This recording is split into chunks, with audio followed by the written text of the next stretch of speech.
I don't see all of our members here, but hopefully they're en route. Some are in traffic, Mr. Chairman. No, we don't have traffic problems in Georgia. Is that right, Commissioner? I'd like to welcome everyone. Yes, we are in the middle of summer. Oh, goodness sakes. We are not in session, right? But it feels like it this morning. We have an important issue to begin work on, and today is the first meeting of several that we'll be discussing.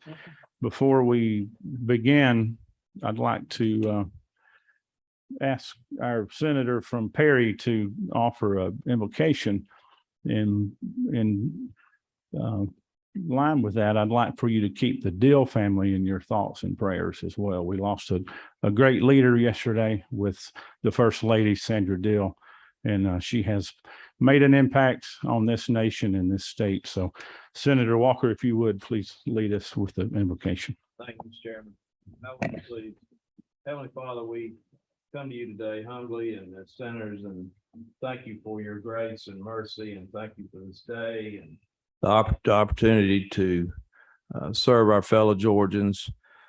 Father, we lift up the Deal family this morning, and we thank you for the wonderful life of Miss Sandra Deal and the huge impact she made on all of us and all of the citizens of Georgia. We pray that you will comfort that family and draw them near to you, Lord.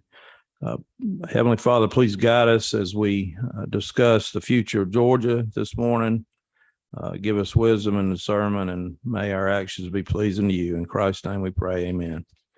Amen. Thank you. Welcome. Myself and Chairman Jaspers has the honor of leading this discussion over the next few months, and we hope to bring a lot of good information to the committee to make recommendations going forward. This is going to be an important topic that we believe deserves the time to go slow and get it right. This is a big topic, talking about the electrification of transportation in Georgia and throughout the country. I know Chairman Jaspers and myself have spent a lot of time on this topic already. We've been around different states learning, going to conferences and meetings, and we know that we have a lot more to learn. And so we have a panel of experts that will be coming before us testifying over the next few months. And we have a lot of expertise and wisdom on this committee as well. So you've been picked for a reason. And so with that, I'd like to introduce the committee members. They're not all here today, but to the far left, that's sitting in the room, not politically or ideology, but it's the Commissioner of the DOT, Russell McMurray.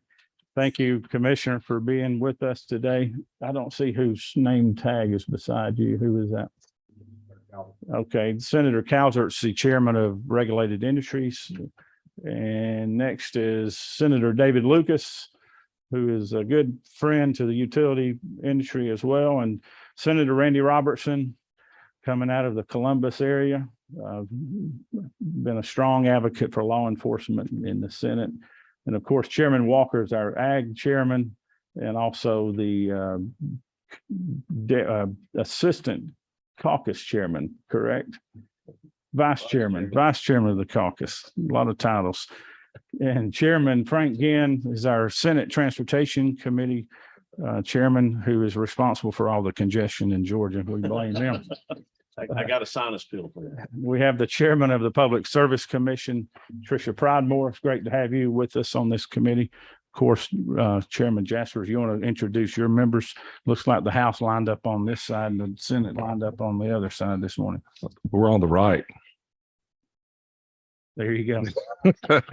But yeah, just a few quick comments also. I appreciate the opportunity to work on this. Senator Gooch and I've talked dozens of times over the last 2 months about this and how important it is. And I appreciate the committee members talking to us, because there's a lot of eyes on us. This is very important. It's a very thinking down the road and making sure that we do the right thing. Some of this is unclear at the moment. We look forward to kind of clearing some of this up Yeah, my hope really is to answer the questions that are out there that people pose to me every day, and to make Georgians' life easier. My goal really is to maintain the funding that transportation receives from the sale of energy today, and it's something I'll be looking at very carefully. The nice thing about Senator Gooch is my senator, and we work very closely ever since I've been elected. We came at the same time. We have a very open door, easy to talk to. I hope you take advantage of that to talk to us and let your concerns or your desires or what you need tell us. I mean, I think it's real important. I'm looking out through here. We just got a great group of folks. Chairman Corbett of our Motor Vehicles Committee, Chairman Powell, who carried a bill that got stopped. That really was the cause of this study committee. It's got a lot of good, we appreciate you, Chairman Powell. Chairman Parsons of Electric Utilities Committee knows a lot about this. Spencer Fry sent me, let me just tell you, these are our 3 members. We also have 2 subcommittee members of transportation. We don't do ex officio members. We do this. And Spencer sent me a message and I texted him back. I was working on it. He was stuck in traffic and I wondered if his EV had run out of gas, coming in. And Brad Thomas, also Brad's an engineer. And I appreciate he's a member of both Chairman Parsons committee and my committee. And I appreciate his look at this. And I think Spencer Fry is very urban. I figure if you look at the Clark County area, you probably have the highest density of electric vehicles there are. Pat Wilson's missing. Okay. We look forward to serving him. Commissioner Wilson is the commissioner of Georgia Department of Economic Development. He'll be an active member of this committee as well. So we look forward to his input and involvement. So some of the topics that we'll be discussing over the next few months will include some of the things that Chairman Jaspers just mentioned, and that is how do we continue to fund the Department of Transportation, roads and bridges in particular. We know we rely heavily on motor fuel tax for that today. It's roughly $2 billion a year comes in through the Department of Revenue to the DOT to take care of all of our roads and bridges. I think there's about 100,000 miles of roads. So if everyone suddenly stops buying motor fuel and starts charging their cars at home, what does that do to the impact of the DOT? We know it would be devastating. So we have to figure out how do we offset that lost motor fuel sales and put some appropriate fee to create some parity for these electric vehicles. So that's something that we'll dig into later.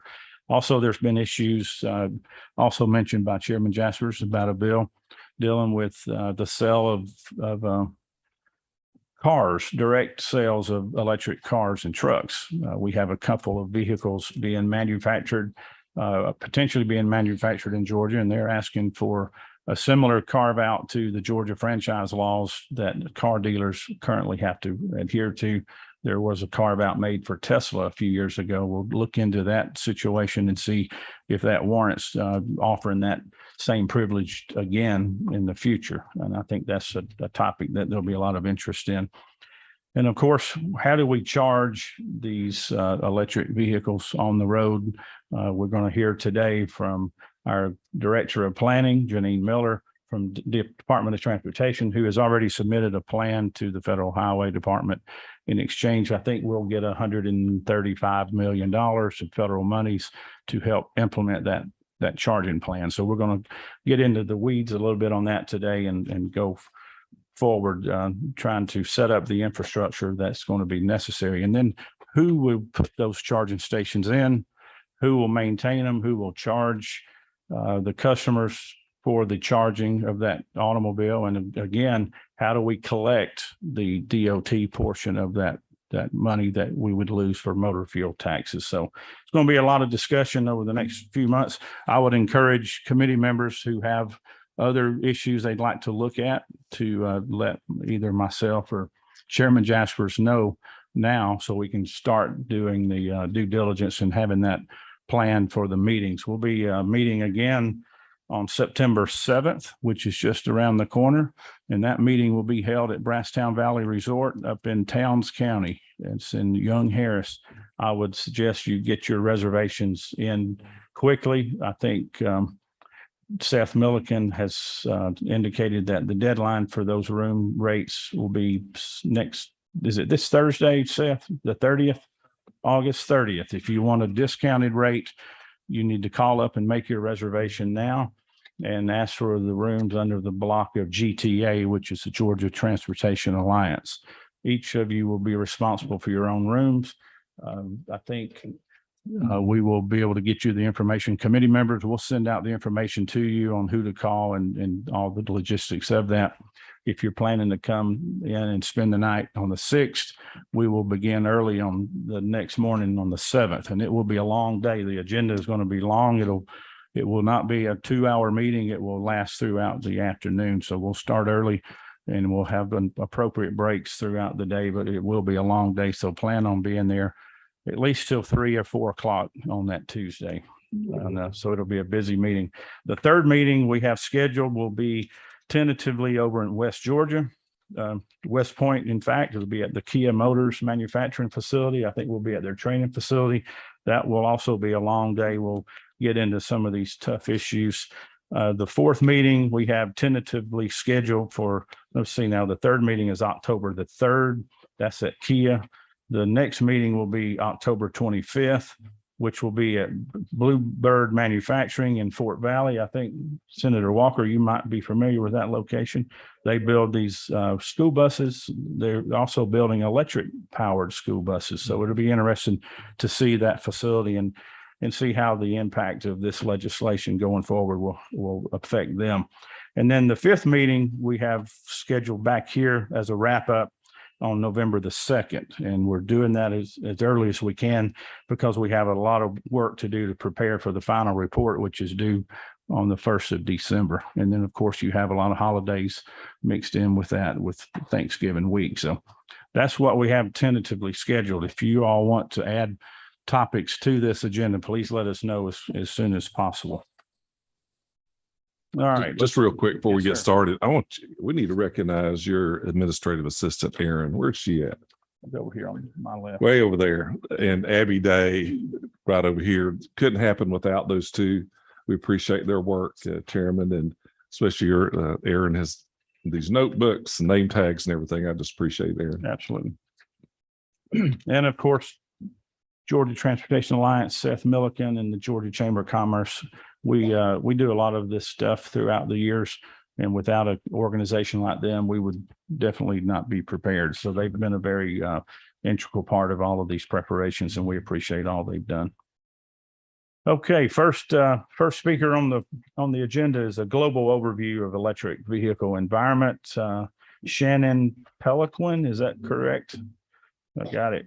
Okay, and she is with McKinsey Capital Projects and Infrastructure, Electric Power and Natural Gas and Sustainability. Welcome to the Georgia General Assembly. Thank you for the privilege of providing a bit of a perspective on what we see across both the electric vehicle market and as well as the EVCI market. We're excited to share at least what we're seeing from a private sector perspective and then wrap that into the implications for investment on the public sector.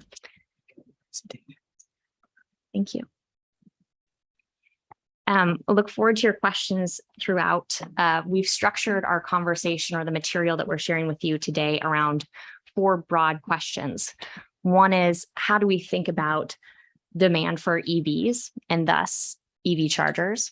Second, given those chargers, where should chargers be located?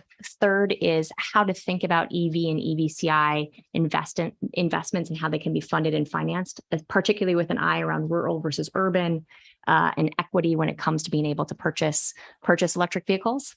And then the fourth is what we're seeing around the role that states can play in supporting the electrification transition and implications from an economic development and equity perspective. So look forward to your questions. Please do not hesitate to interrupt me or break down any accidental consultant jargon that I introduce. So I apologize in advance for that. So to get us started, just want to provide some baseline around the electric vehicle market, how we've seen and what our estimates are from a production perspective. So very much taking an OEM automotive perspective, and then also augmenting that with the consumer preference point of view. What are folks thinking about? What are they concerned about when it comes to purchasing? And what does that mean in terms of what type of vehicle they have in their garage? Our estimates right now are, if you think about the EVs or ZEVs or plug-in hybrids that are on the road, there are about 3 million of those in 2021.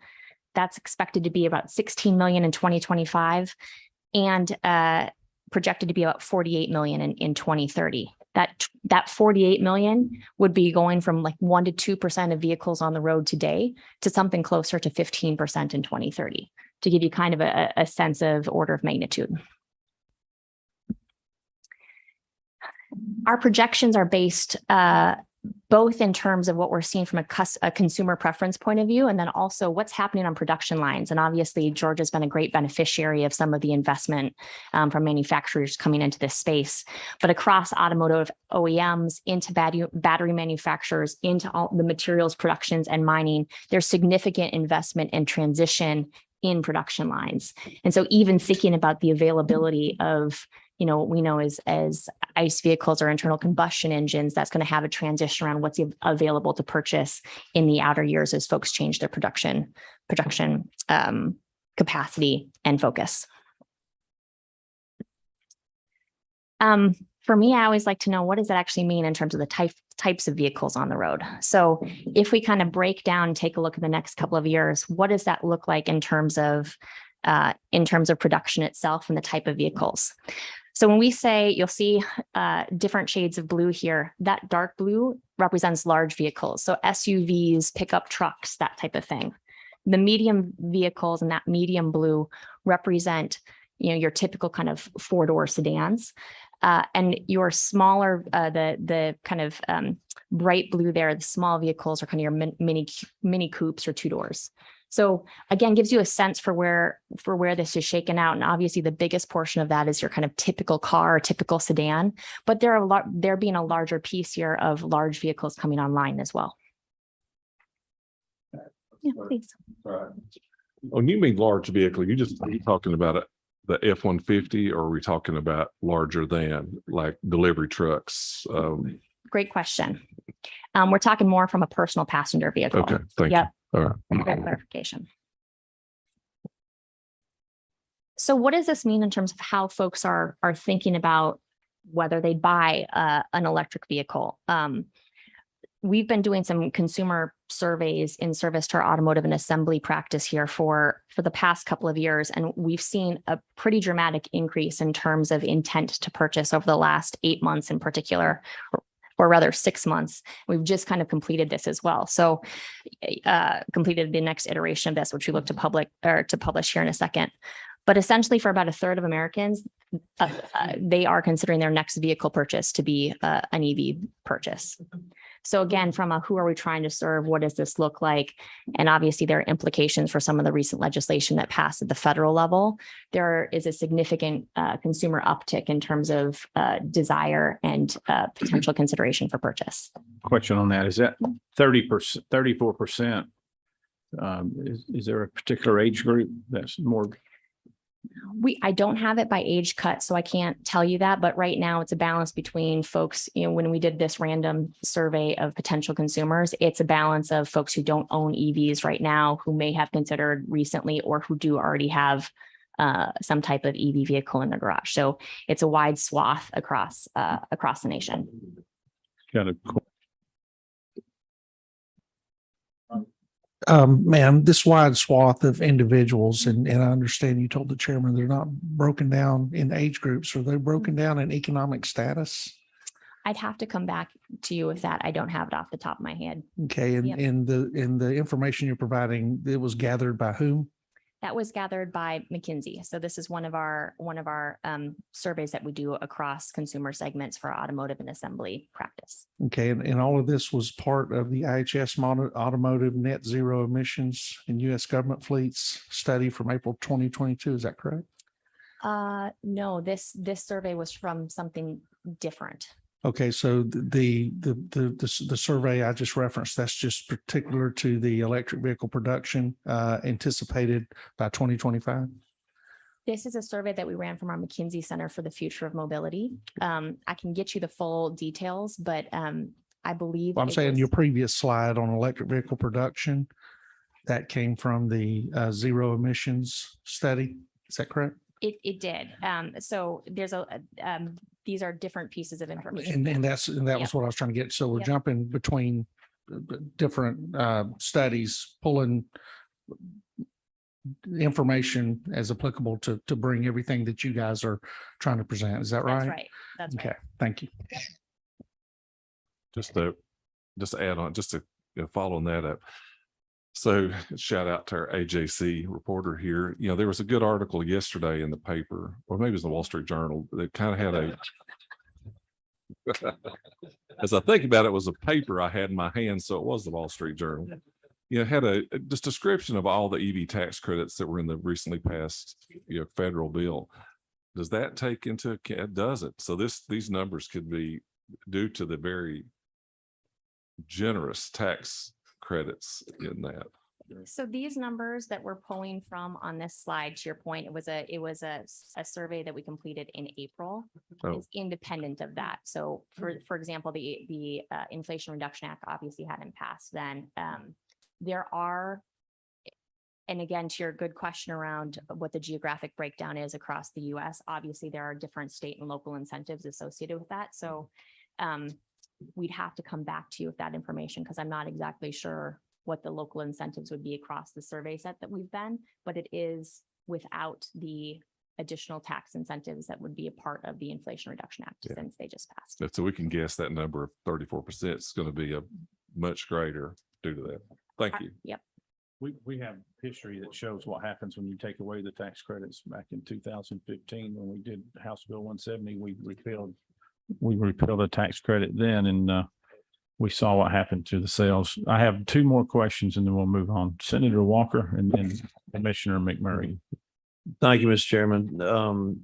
This slide says next vehicle is electric for 34% of American consumers. It'd be very helpful to know what Georgia, or the Southeast versus California or New Yep. York. Let me come back to you with that because I'll see if we have enough of a sample size around. Because that. that's shocking to me, 34%. Thank you. Commissioner McMurray. Thank you. I just wanted to, for the committee's sake, to again show the differentiation there in this statistic. This includes plug-in hybrids, not just battery electric, and same as the other. And there's a difference when it comes to the charging part of that, from battery electric to plug-in hybrids, a little bit different. And I think they'll get into that. But just again, there's a differentiation here. So 34%, the highest percentage referenced in this study is 19% for plug-in hybrid, which is ahead of battery electric. So I have my personal thoughts on that, but just want to make sure everybody's tracking that this isn't just battery electric. These are two different categories mixed together. Thank you for getting us back on track. Go ahead. We need to quit interrupting. Let's save our questions to the end. No, it's a good point, and I should clarify that underpinning this, the hesitation. So why would they be concerned in terms of purchasing any type of EVs? A bit of that is around battery, and a bit of that is around charging range and charging availability. So again, there's kind of this intersection between the infrastructure that's available to support the EV fueling, if you will, and then also, how do we think about battery costs, ability to maintain, et cetera. And thank you for the good question. So to this point, the other thing that I wanted to bring to the committee today was to think about the type of fact base and data that you can bring to bear as you wrestle with what this could mean for Georgia. And as we think about it, we try to essentially marry up how to think about EV adoption. So how quickly and at what rate and at what percentage of folks are going to purchase EVs. And then what does that mean in terms of charging? So there's a couple of different considerations that we think through. And again, given the complexity of the stakeholder environment that you have here with everybody from a consumer to the manufacturers to thinking about who's actually going to build and operate the site to the implications of the grid and what that means from a utilities perspective. There's a lot of versions of the future that can be there. And one of the things that we spend a lot of time with our clients thinking about is, again, that kind of shared perspective of what adoption rates can look like and what that implies in terms of use cases moving forward. So the thing that we would that we typically see and work through are, one, how do you think how fast folks are going to purchase and what that curve is going to look like? Second is, what are they using them for? So as we think about the folks who are making purchases, what are the typical use cases? How far are folks driving? And what does that mean in terms of where they're thinking about fueling or powering options? And then what type of charger are they thinking about using as well? So different charging technologies have different paces of replenishment, for lack of a better term, and also different costs. And so again, thinking through, how many folks have access to plug in their garage versus are going to be seeking public overnight parking versus willing to pay for fast charging at a different location have pretty big implications in terms of how people think about what they want to do and what they're willing to pay, and then also where charging infrastructure needs to exist. So then if we've just talked a little bit around the different types of variables that can feed into how fast EV adoption is going to happen, what does that imply in terms of charging location? And in particular, given that charging and range is a concern for folks potentially purchasing vehicles, what does that imply in terms of meeting people where they are? To give just a sense for order of magnitude, and again, this is in line with the bipartisan infrastructure law aspirations around the availability of 500,000 EVCI chargers available by 2030. On the left-hand side of this picture, you see what existed in 2021. On the right-hand side is the aspiration around 230 EV public chargers. So real significant amount of investment in terms of order of magnitude and what the build out of this looks like. Significant growth has occurred in EV charging build out over the last couple of years. You'll see, obviously, California here is the behemoth in terms of charging infrastructure that exists right now. Georgia with 3,800, and I'm sure that the commissioner and the director of planning can probably update that number based on our latest.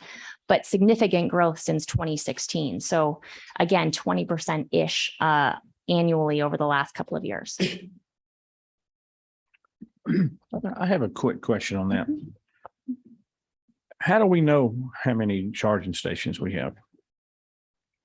So It's a great. who monitors that? There's not a permit requirement. So There are a few databases that we use. I can come back to you with those specific names. so And then just the apps, and for the most part. there's some the alternative fuels data center is a really good source of insight. And again,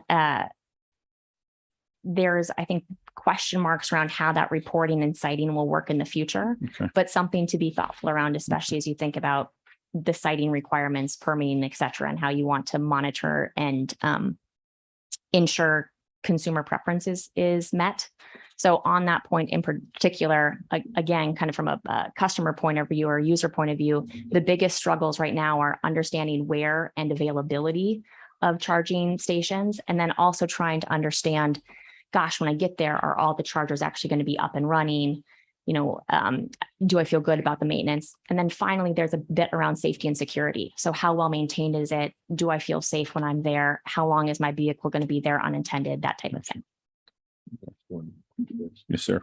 We all have all good questions. You look at that California number of 37,000. Do you know if did California subsidize those statewide or were they privately done?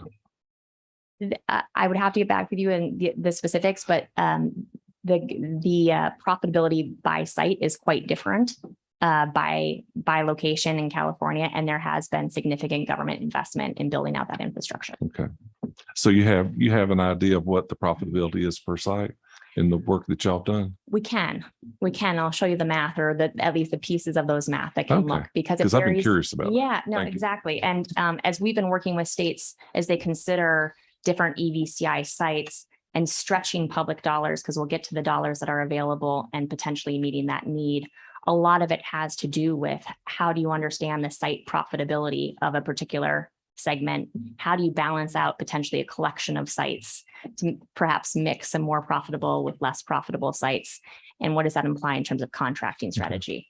But we certainly on the private sector side spend a significant amount of time trying to understand site profitability, what you'd have to believe in terms of grid upgrades and infrastructure integration, and then particularly on that use case. And again, how many chargers and what the utilization looks like, what does it actually drive? Oh. And there's a significant amount of overlay around energy demand and energy charging as well.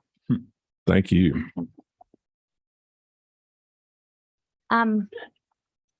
As we think through then, what does this look like and where are folks charging? On the left-hand side, 2021, the mix here, and apologies that the colors aren't as differentiated as I would have hoped, but the majority of charging is happening from a residential perspective. So folks just plugging in at home. There's a significant amount of charging around fleet depots right now, as we think about folks continuing to kind of think about that on the smaller fleet and kind of lighter duty vehicles. A significant amount of workplace, and then public in terms of retail and destination, and public on the go. So if you think about, again, where's that investment from the bipartisan infrastructure law and the National Electric Vehicle Infrastructure Program going, it's really on those two blue squares around public, retail and destination, and public on the go. And as we think about what that looks like in 2030, then really expecting to see those become more important sources of charge relative to the other slices of the pie, if you will, that I just talked about. The workplace and fleet still become a meaningful piece of that as well.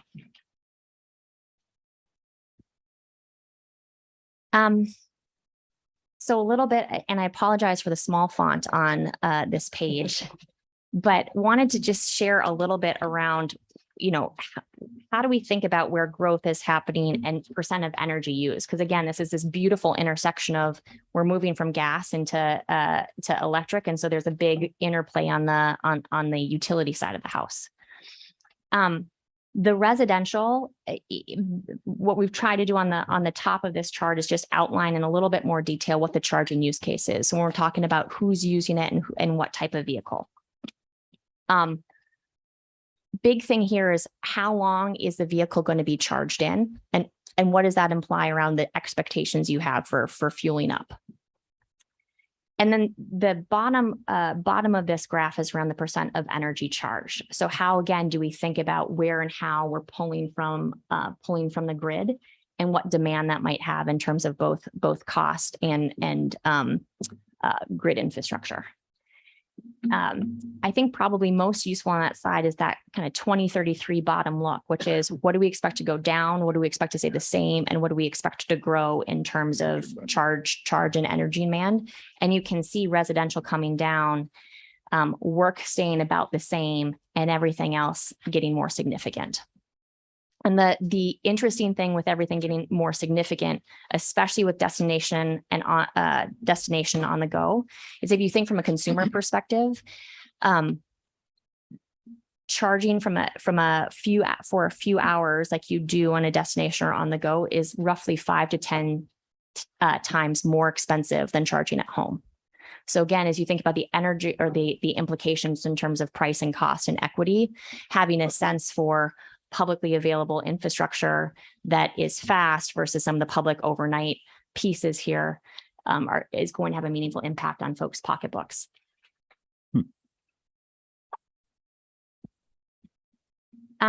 Where are public EV chargers now? And this gets to some of the equity considerations. And again, as you think about the role that states can play in making sure good access exists across rural versus urban, across historically underserved neighborhoods, et cetera. Most of the chargers that exist today exist in high income urban areas. And from a profitability standpoint, that I think was one of the earlier questions, makes sense, right? We know that that's where adoption has happened first in terms of EVs. We know that utilization is a big driver around charging site profitability. So making sure you have access to a lot of EV vehicles for folks who are likely less price sensitive has been a part of what has made that build out happen there earlier. Question on that. If that's true, isn't it also true that the federal money is requiring some of these EVs to be put in the more poverty areas around the states and around the country? Can you elaborate on that a little bit? There are equity considerations in terms of the NEVI, or National Electric Vehicle Infrastructure plan build out. And I think your director of planning, Miller, will be able to talk to that as well. But that is one of the intents. So again, that balance of, can folks buy an EV given the large upfront costs? And then if we fix that problem, can we also think about, is there access to folks to having charging infrastructure, especially for families who, or households who might be in an apartment building and not have a garage? What does that actually look like? And certainly those are some considerations as well. And then from a rural perspective, the vehicles mile traveled, how utilized are those chargers on a particular site is the other piece of this, because the math becomes a little bit harder to work if you don't have kind of the traffic, if you will, coming through to use it. Got a question. Senator Roberts. I just want to be clear. When you say public EV chargers, are you talking about chargers that are available to the public, or are you talking about chargers that are 100% funded by public dollars? Available to the public. Okay, so it could be in Columbus, we have a large Tesla charging multiple stations in a retail parking lot. Mhm. So it's private property, but it is available for public individuals with those types of vehicles going to charge. Correct. So what you're just talking about is availability, not funding, correct? Correct. Okay, thank you. Yep. In that instance, Senator Robertson, it would be the example here would be around destination, if you will. So that would be an example Right. of going to No, the retail. yeah. Yep.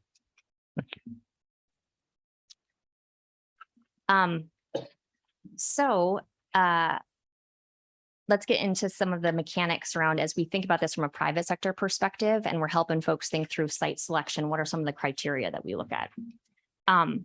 One of the things is you kind of get from segment into site.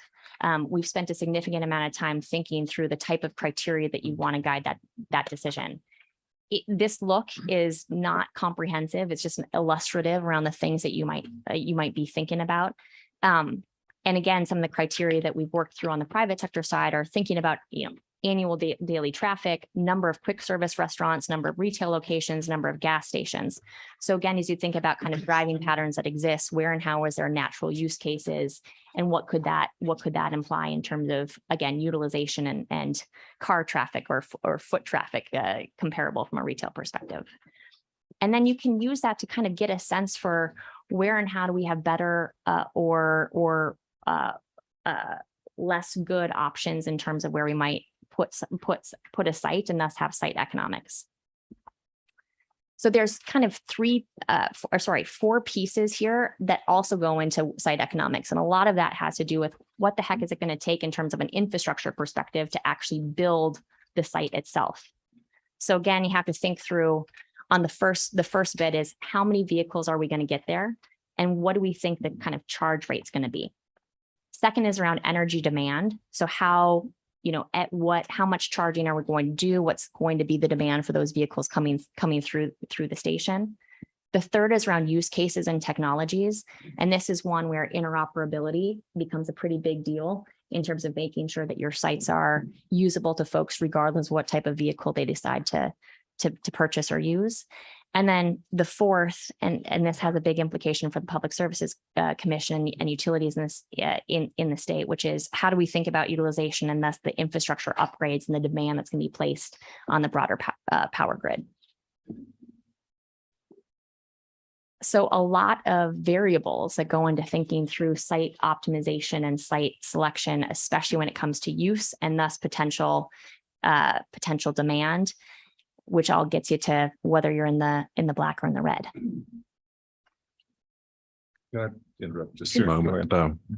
You look at that number 4, the infrastructure need. I guess you're just looking at the site. You're not, I guess it's very difficult for you to look at what a utility has on their end and the infrastructure improvements they'll have to make to meet the need of this.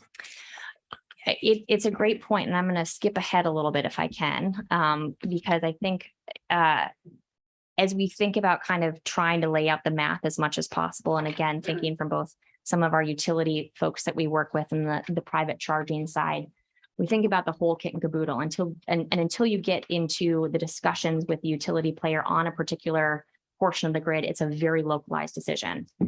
You can do some rough math, but getting very specific around the type of demand usage. And the other thing is, obviously there's a lot happening from a distributed generation perspective. So a ton happening on a particular piece of infrastructure where EV charging infrastructure is not the only thing that's going on the grid right now. And so integration to broader capital plans, how you're thinking about transformer upgrades, there's a lot in the mix where this is absolutely going to require good partnership with the utility ecosystem.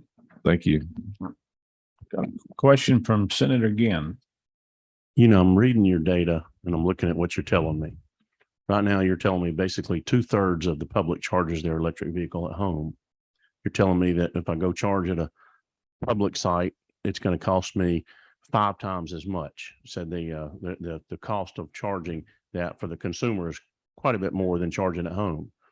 I look at what it's going to do to devastate the utility grid of going in and saying, hey, we can't do that load management as well at a public site as we can at a residential site at your home. We can schedule those things. So when I start looking at where you want to put the infrastructure sites, you didn't even put home in here. And for me, that's the number one thing that we need to do in the state is manage that, what's loading at home. That's where people are charging now. I think that's where they'll continue to charge. And I'd love for you to address that. Said, you know, why are you not addressing anything in the residential side of stuff? Because that's where the vehicle is going to spend probably 8 hours of the day. Yeah, it's a great question. Let me flip back, and apologies for making you go backwards and forwards here. If you take a look at page 6, one of the reasons that you didn't see me on a site from a site perspective in terms of laying that out is I should say that's for non-residential considerations. So you're right. We've taken kind of residential out of that look as we think about the business investments necessary there. And so it's a bit more of a build out lens. On the 9 charger technologies, if you think about what's happening in most homes, most folks are doing L1 charging. So this is basically kind of just plug it into your wall and don't worry about it. It takes about 20 to 40 hours to charge. So the other piece of this consideration is you think about kind of what we're trying to meet from how quickly folks can gas up today. The trade-off that you're making is, one, folks have access to an outlet in their home, and that can be the case for single residential or duplexes, townhomes. In some parking instances and public garages that exist too, but a consideration. And then the second thing that we're thinking about is just time to charge. So again, depending on how far people are traveling, what that looks like, having 20 to 40 hours works for most Americans. And again, this is a national perspective, not a Georgia specific perspective, but it's about 4 miles an hour. Average American right now travels about 30 miles a day. So that works for most people. But if you're making longer trips, or if you're, living in a rural area and having to drive a little bit longer, that can sometimes get a little tight. So we see level 2 chargers. And this is where, for me, those homeowners, we need to start looking at level 2 chargers, but more importantly, from the grid standpoint, we need to make sure that we're not overloading those transformer banks in the distribution system for the electric utilities, and they can work to a manageable program on that. It absolutely a valuable source of further investigation, because to your point, the level 2 chargers for everybody's, at least for me, it's always easiest to think about it in terms of how long does it take to charge. Level 2 basically says 6 to 8 hours. You're getting about 20 to 40 miles an hour in charge. And so again, it meets a little bit more that criteria around I can go home, charge in, not worry about it. The other thing to think about is, where fast L2 chargers can help are potentially public places where folks have a little bit of a longer opportunity to charge too. So very much worth exploration. Thank you, Mr. Chairman. Thank you. We have a question. Number 13. Who is that? Representative Spencer? Representative Fry. Fry, sorry. Don't confuse that one. Thank you. For a second, I thought you were Representative Gertler, but then you were wearing glasses. Sorry. He's no longer here, is he? Thank you, Mr. Chair. My apologies. So can you describe to me what the relative extra power use on an average home would be if you add one EV, add two EV? What are we looking at there? Do you know? Do we have that data? I don't have it available in a way that I'd be comfortable testifying to, but I can get back to you on that. Sure, because I think, Senator, again, to your point, that's going to be the question on how equipped our residences are, will be the extra power usage on the residents, and to see what we do now versus what we expect in 2030. Thank you. I think we have some calculations as well we've been working on. We'll get into that later in the process. Good question. We have another question that is it Representative Thomas? You got it right. That's it. Thank you. Actually, I think one thing we have to remember is we talk about peak demand. Hello? Peak demand usage. And I mean, peak demand is going to be during the summertime, air conditioners running at 6 o'clock, right? But typically my understanding is that the family would come home and, plug in their car after work. So there might be a little bit of overlap with peak demand and being in the evening, but most of the time it's an overnight function. So I don't think it's necessarily going to hit the transformers all at once, I guess, to say. So there was just a quick comment. Thank you. Yeah. Maybe just two follow-ups on that. One, I will just reiterate that it's an incredibly local question that's hard in terms of power demand and usage impact on the grid. And so it's hard to generalize a bit depending on the state of the grid infrastructure and power supply. The second thing that I will say is that there's obviously work being done on this. So again, great software around demand management kind of coming into play, integration. It's a key piece of how the automotive providers and also the broader kind of software ecosystem is thinking about how can we solve this to make sure that we are as thoughtful as possible about load balancing. So more to come, no perfect answer right now, but certainly a problem that people realize and are working to fix. You are asking some great questions, so thank you. So the dollars associated with this, how do we think about it? Our projections are that if you think about the public on the go sites that we were just talking through, more than $30 billion worth of investment will be necessary. If you think about the bipartisan infrastructure law funding that exists, that is $7.5 billion. Just want to level set that. I will also say that that is just for the public side. So this chart here on the left, I'll walk through it really quickly. How do we think about required capital expenditure for charger demand? Again, national estimates, not localized. So take this with a grain of salt. On the residential side, getting to some of those questions around choice points on level 1 versus level 2 at home, we see that cost being about $43 billion. Public on the go, public retail and destination. This is that mix of $30 to $35 billion in terms of investment. Workplace is a little bit more of smaller given the investment to date, around $4 billion. And then with fleet depots, and again, kind of a different mix of vehicle and use case, about $12 billion. So that $30 billion that we just talked to is off of an estimate that we have around $95 to $100 billion across use cases necessary to build out an EVCI charging infrastructure to meet 2030 demand. I have a question. Boone Pickens, you familiar with Boone Pickens? T. Boone Pickens.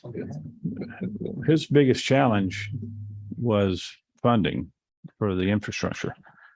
If the federal government had spent $30 billion 20 years ago on his idea, would we not be looking at a different form of energy for cars today? I can't answer that question with the data that I have right now. you get where I'm going with that. It's a great question. But thank you. But they all have been. Right. This is highly preliminary, obviously, as the Inflation Reduction Act kind of works its way through, but wanted to provide some synthesis, at least, of the current read around both the balance of or I shouldn't say new only, but new EV tax credits or used EV tax credits. So again, if we think about that balance of who's able to purchase an EV, and then how do we think about the charging infrastructure necessary to supply that, the economics will be changing on both those fronts, given the Inflation Reduction Act.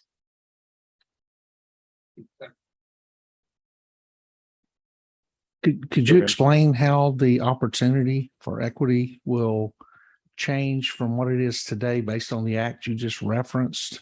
As far as, I believe there are some references in there as to there's some certain qualifiers as to where those breaks come from based on manufacturers, based on right to work states versus states that are unionized and things like that. And if you can, as specific to Georgia as possible, would be greatly appreciated. Two things. One, I know that there is still there are still some of the details that are being worked through, so I don't feel confident in sharing the details today, and I don't have a Georgia specific look through in terms of manufacturers and what that would imply. So I apologize on not being able to answer that question. Because my understanding, some of those are those specific opportunities within that piece of legislation were specifically pushed towards states that are not right to work states. And so the states that are right to work states would not have the same opportunities, and Georgia, being a right to work state, would not have those opportunities that are being offered up as nectar in this particular circumstance. I'd have to come back to you on that question. I will do.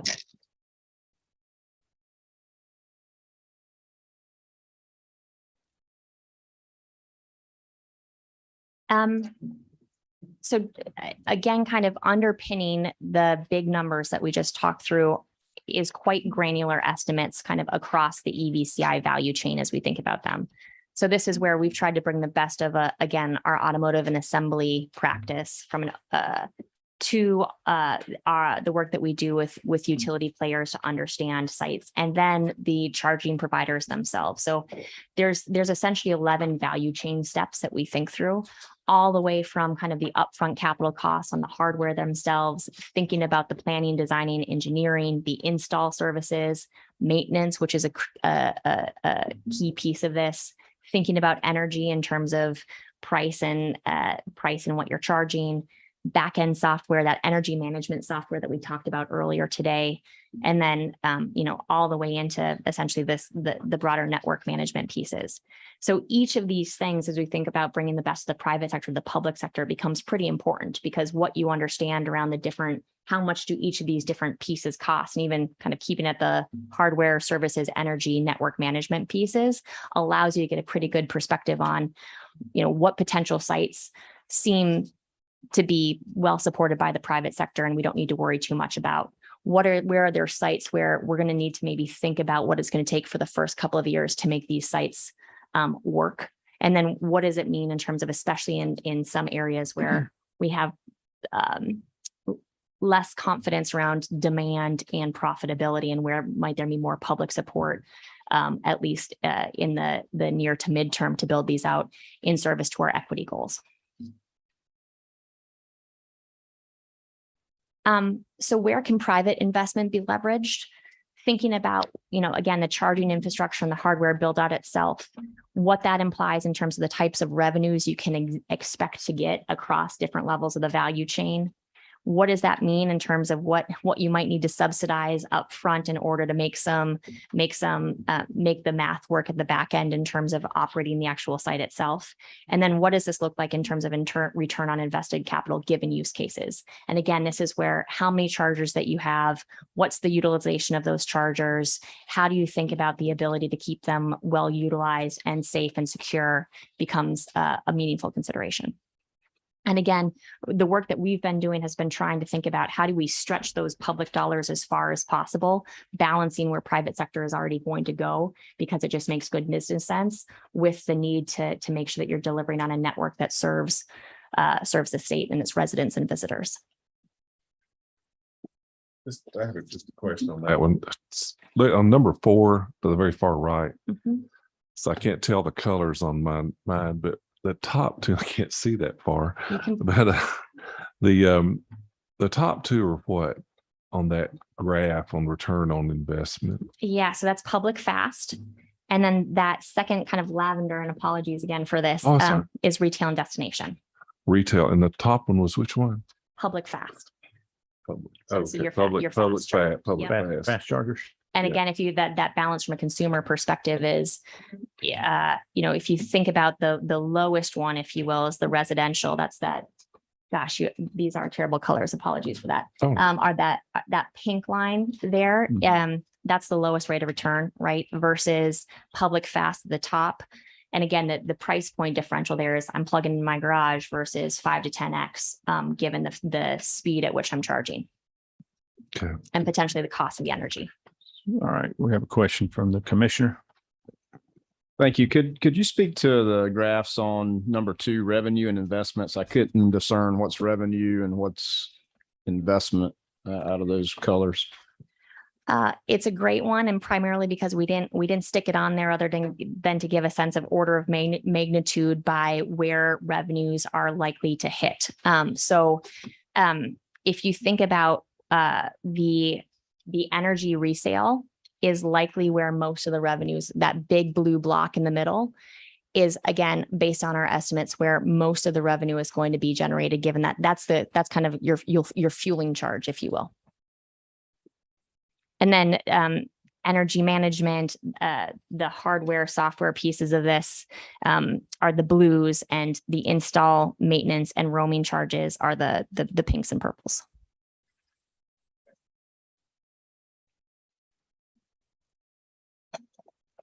So how can states support this transition? 6 things that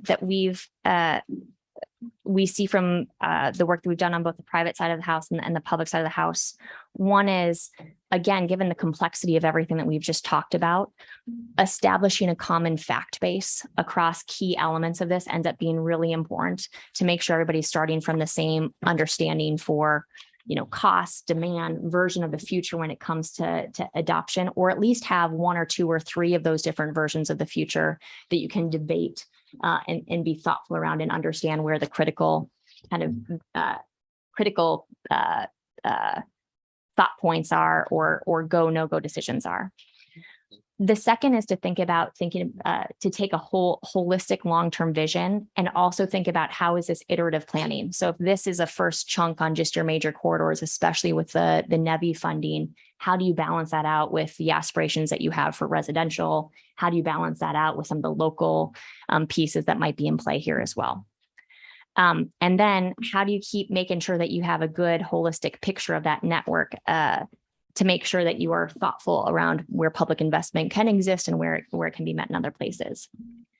The third is taking a life cycle budgeting approach. So again, when we get to site economics and some of the discussions that we've had to date, there's going to be significant upfront capital costs. And so having a really good perspective on what's the total cost of ownership and budgeting that we have for the network that we want to build out.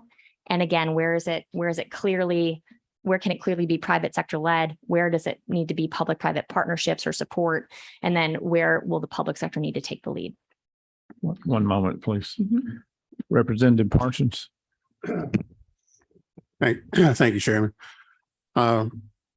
In regards to funding, and that's kind of what we're talking about here, but also in regards to a question that Chairman Jaspers asked back on slide number 9, he'd asked about the number in California, which looks like according to this slide, they have about 10 times more charging stations than we have in Georgia.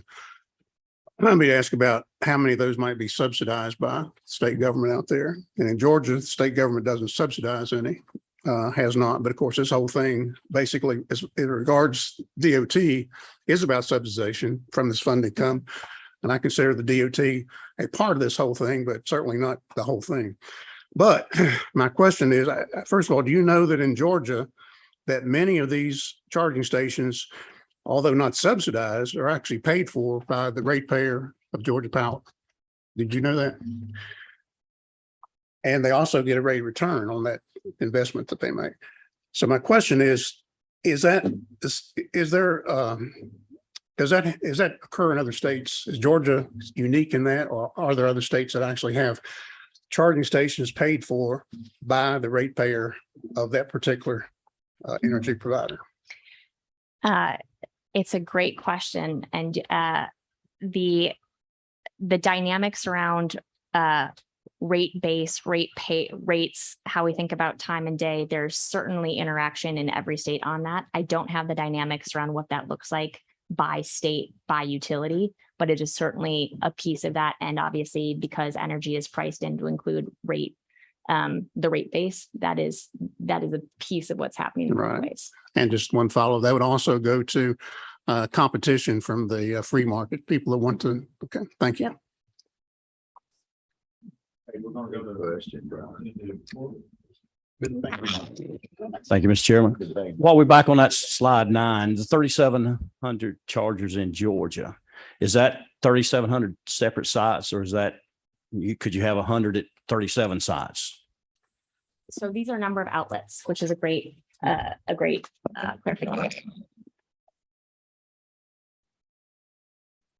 Thank you. Commissioner Pridemore. To Chairman Parsons' question about Georgia Power and what the Georgia Public Service Commission's approved for Georgia Power related to EV adoption, I'm going to cover that later in a presentation. But at the filing of the 2022 rate case, there are 69 public charging stations in Georgia Power's rate base. And at the filing, we have 187 Georgians prepared for EV make-ready charging. So we have more that are to come, but it is a very limited number when you compare it against the 3,737 on this chart. Thank you. Representative Thomas. Thank you very much. So I heard you give some testimony about charging locations specifically in, upper class communities or high income communities. So what is the average cost difference between an internal combustion engine vehicle and an electric vehicle, just percentage wise?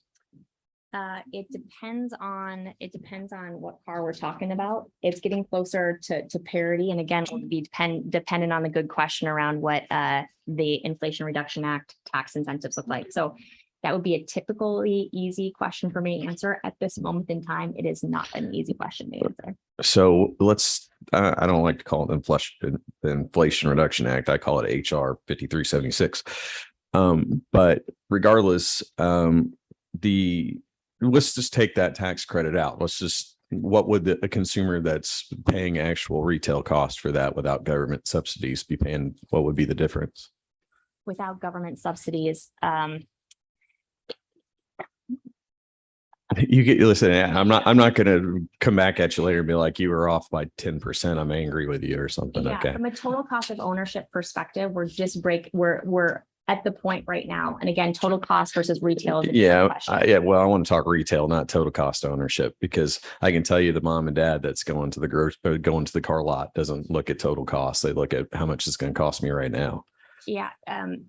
Right now, there are options that are comparable in terms of cost. It depends on, again, what kind of car you're going for and what they're looking at. But there are electric vehicle alternative or electric vehicle options that are on par with ICE. That would be more of a high-end car, low-end car. Like, for example, I can tell you my 4-wheel drive truck. It's not quite as jacked up as Randy's, but I haven't got a price quote on and get my name put on the side of it. Yeah, that's good to know.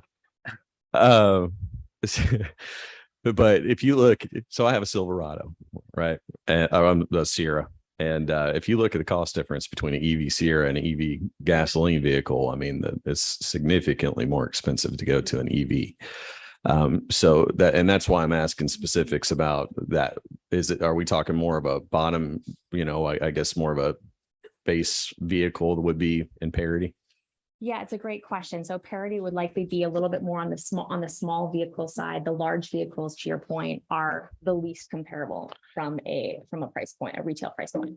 Okay, so if that's the case, then are you, this market you talked about earlier, the 30%, are those people, and do we ask specific, I guess someone already asked a question about demographics. Like, is it specifically people that are more in urban areas that maybe are, trying to get into the market? Where's that 35% come into play at?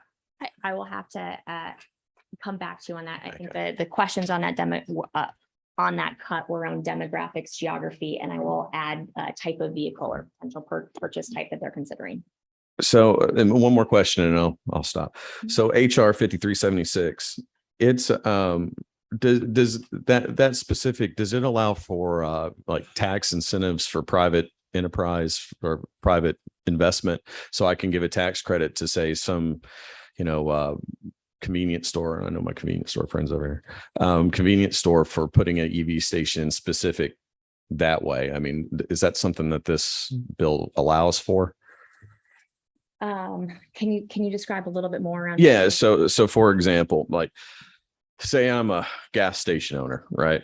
And I decide, hey, you know what?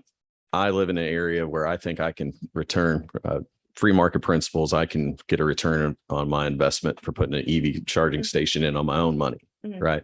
Well, I was told there was $135 million that flows through this. And that money, is there any specifics to say that I can't take that money and say, okay, hey, gas station owner, here's some credit for you. Representative Thomas, can we hold that question for when Janine Miller comes up? Yeah. I That'd think be she'll just fine. explain it in Yeah. great detail, the process that the DOT is going through on that. So good questions, Yeah. but I think they'll handle that in just a little bit. Okay. Thank you. Yeah. Yep. To answer that question, it depends on the state. So that's Okay. exactly why Director Miller will have a great answer. Okay. All right. Thank you. Thank you. Please continue. We're about to wrap up and That is move on. perfect. On the last couple of considerations, I just want to do to hit on the right-hand side. If we go back to slide 22, which is around this intentionality around diverse stakeholder engagement. And the folks that we've just talked about, or the ecosystem that we've just talked about, everyone from the automotive manufacturers, the dealers that you're thinking through, the maintenance and repair shops that exist right now, from workforce development. You think about rural versus urban areas and use cases. And again, who you're trying to serve and make choices available from an EV perspective. Certainly a lot of complexity and certainly a lot of different points of view to take into consideration. The other bit is this is new and big. And so promoting continuous program improvement opportunities, thinking about what you learn, how the build out's happening, what has been successful or not successful, and what that implies moving forward is going to be critical, because there is so much coming from a very small base in terms of EV infrastructure. Build out will be really important. And then finally, as you think about location selection, and again, this workforce development goals, equity and economic development will need to go hand in hand, because there's a lot of shifts happening all at once. So thank you for the time today and the very thoughtful questions. Thank you very much for being here, and your presentation prompted a lot of questions and a lot of thoughts going forward. So we appreciate your time. Yeah. And I just want to add, thank you. You brought a little perspective. I know a lot of us have been talking about, the finance side of it, and we look forward to following up with you on some of the get back to you. I may need to get back to you. That sounds There's some great. very interesting stuff that we need to know, and we sure appreciate it. Absolutely. Okay, next up, we have a presentation from our Commissioner of Economic Development, Mr. Pat Wilson. Thank you for joining this committee, and we love to hear more about what great things are going on in Georgia and all the exciting news you've been a part of in the last few months. So come on up.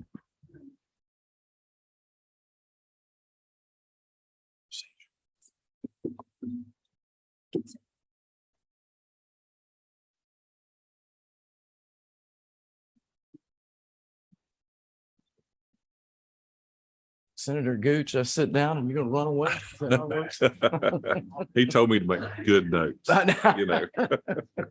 They I have tell you, I hate they have a fol- presentation they have to make here just real quick. I hate following smart people like Shannon. That's a rough act to follow. No, you've done a good job. You're a rough act to follow too. I Chairman, think your thank you. fellow folks across the South would think you're a rough act to follow. Well, that's very kind, Chairman. And I am gonna, after listening to that presentation, I think I'd rather have a conversation with y'all than throw a bunch of numbers out. And, I think I'll set the groundwork for what we're seeing, because I think it's really important for y'all to understand what the industry's doing right now. And we're going to focus on automotive, of course, but electrification is happening not just in automotive, it's happening really across every industry. In fact, I just purchased a new push mower for my son that is electric, and a new weed eater, so he doesn't have to deal with gas anymore. But it's amazing, growing up, I've spent every summer lugging around a push mower and a weed eater and doing 2-stroke engine gas. And that's not the way of the future. All of these industries are moving toward electrification. And, the one thing that I think is important for this group to take back is that we as a country are just not making enough batteries. And what it comes down to is battery production. And so even last night, I had the opportunity to spend some time with a battery company that's here in Georgia, and talking about the challenges they're facing. This is the future of manufacturing. And, if you look over the last 10 years, we have seen really an exponential move into electrification. So I'm going to give you a lay of the land of where we stand today. Automotive in this state has been extremely important for a long time. Kia is a backbone employer, about 3,000 jobs in West Point.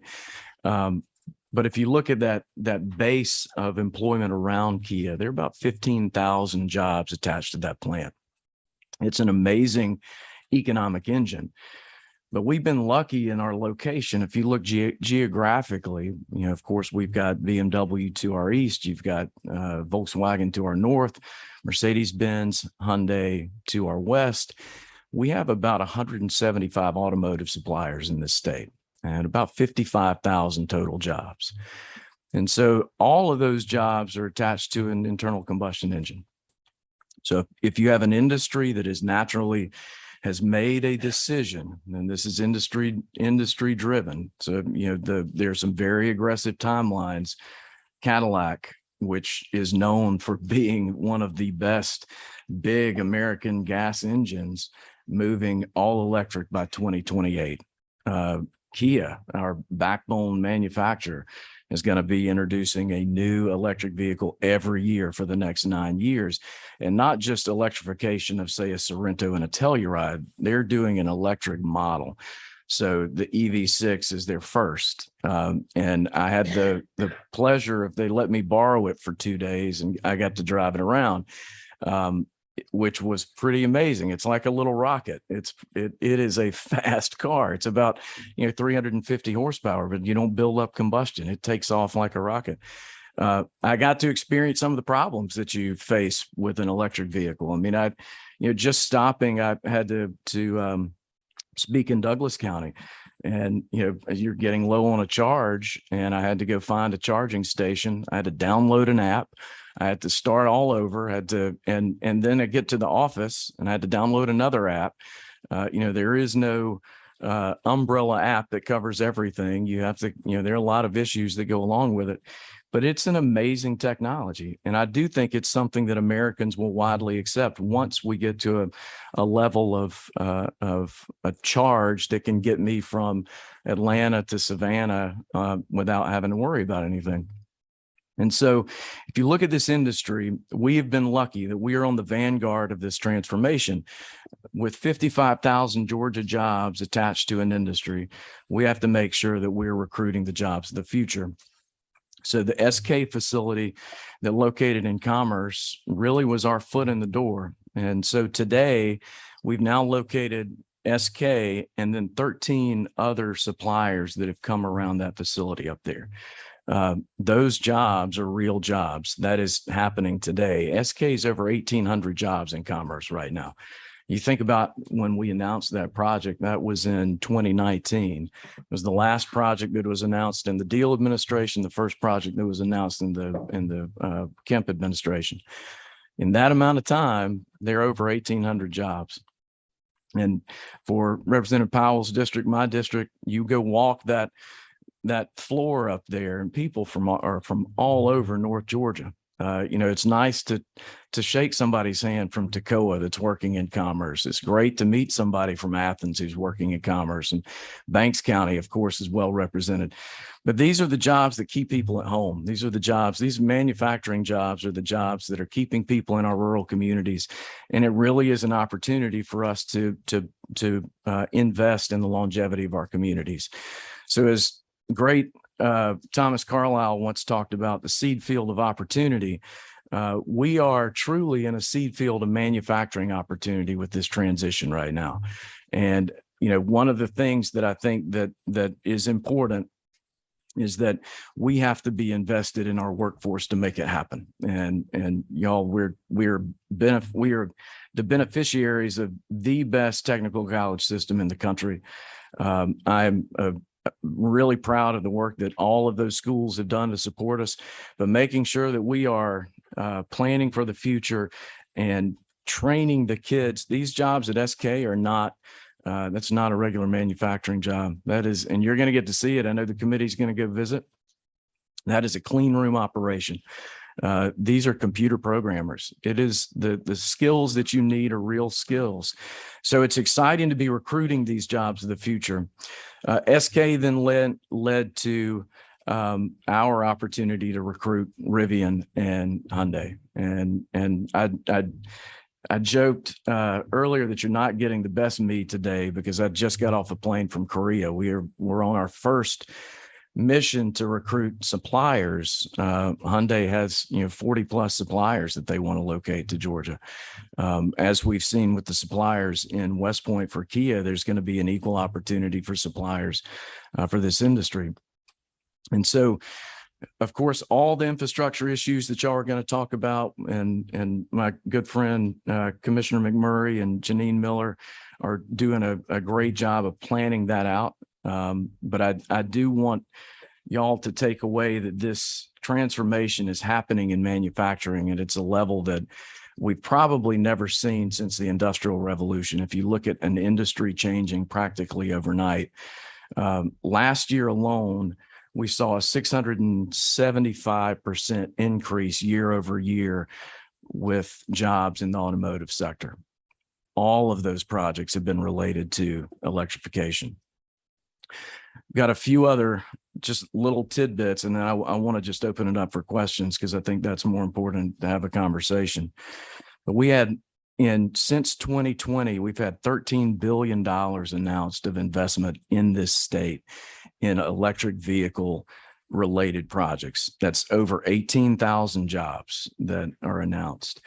And so if we're trying to prepare for a transition in an industry that currently meets 55,000 jobs, 55,000 paychecks across the state, that's a good start, but it's not enough. And so we are going to be actively continuing to recruit these companies. And I do think, as I said, that this is just a seed field of opportunity for us as a state to be on the forefront of the biggest change that we've seen in manufacturing, at least in our lifetime, if not more.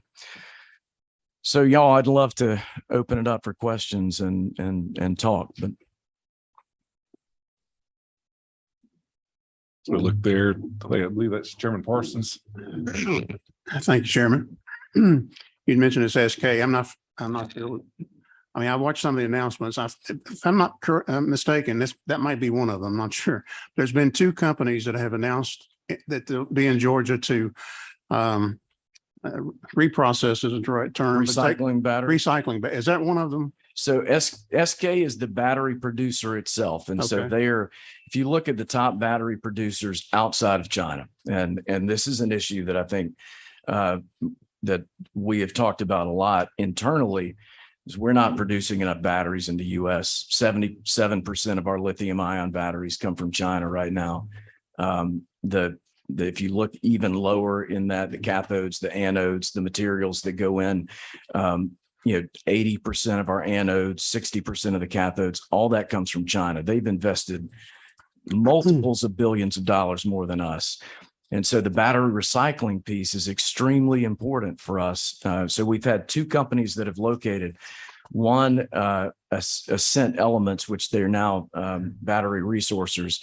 So they're in Covington, Georgia, and they are working with SK as a supplier. They're going to be taking supply from SK. And then we just had an announcement when I was in Korea this week. I met with the chairman and we announced it's Sung El Tech, and they're going to Stevens County, and that's 100 jobs up there starting off, which will continue to grow. But if we are going to cut our reliance on Chinese minerals and Chinese batteries, you got to really get into the recycling game too, because that's where we're going to, they have done a great job of cornering the market on rare earth minerals. And you get about 95 to 98% of that mineral value back out of the battery in a recycling process. And so that's a big deal, and something that the governor is really focused on us recruiting is that. Well, thank you. I'm sorry, but if I may, I know that for the whole EV industry, or the purchasing of EVs, expansion of EV, one of the negative comments I get, probably more than anything else, and I don't own one, but I'm sure I will one day. But one of the most negative things is, well, they can't recycle the batteries. They've got these batteries and nothing. And I knew that there'd been, like you said, I'd seen two announcements on those. But I wanted to ask you just one more question, if I could. I have seen a lot about China kind of having that the market cornered on the materials. But isn't that because that they have the mechanism to process it, but actually the materials that are needed, actually South America has a bigger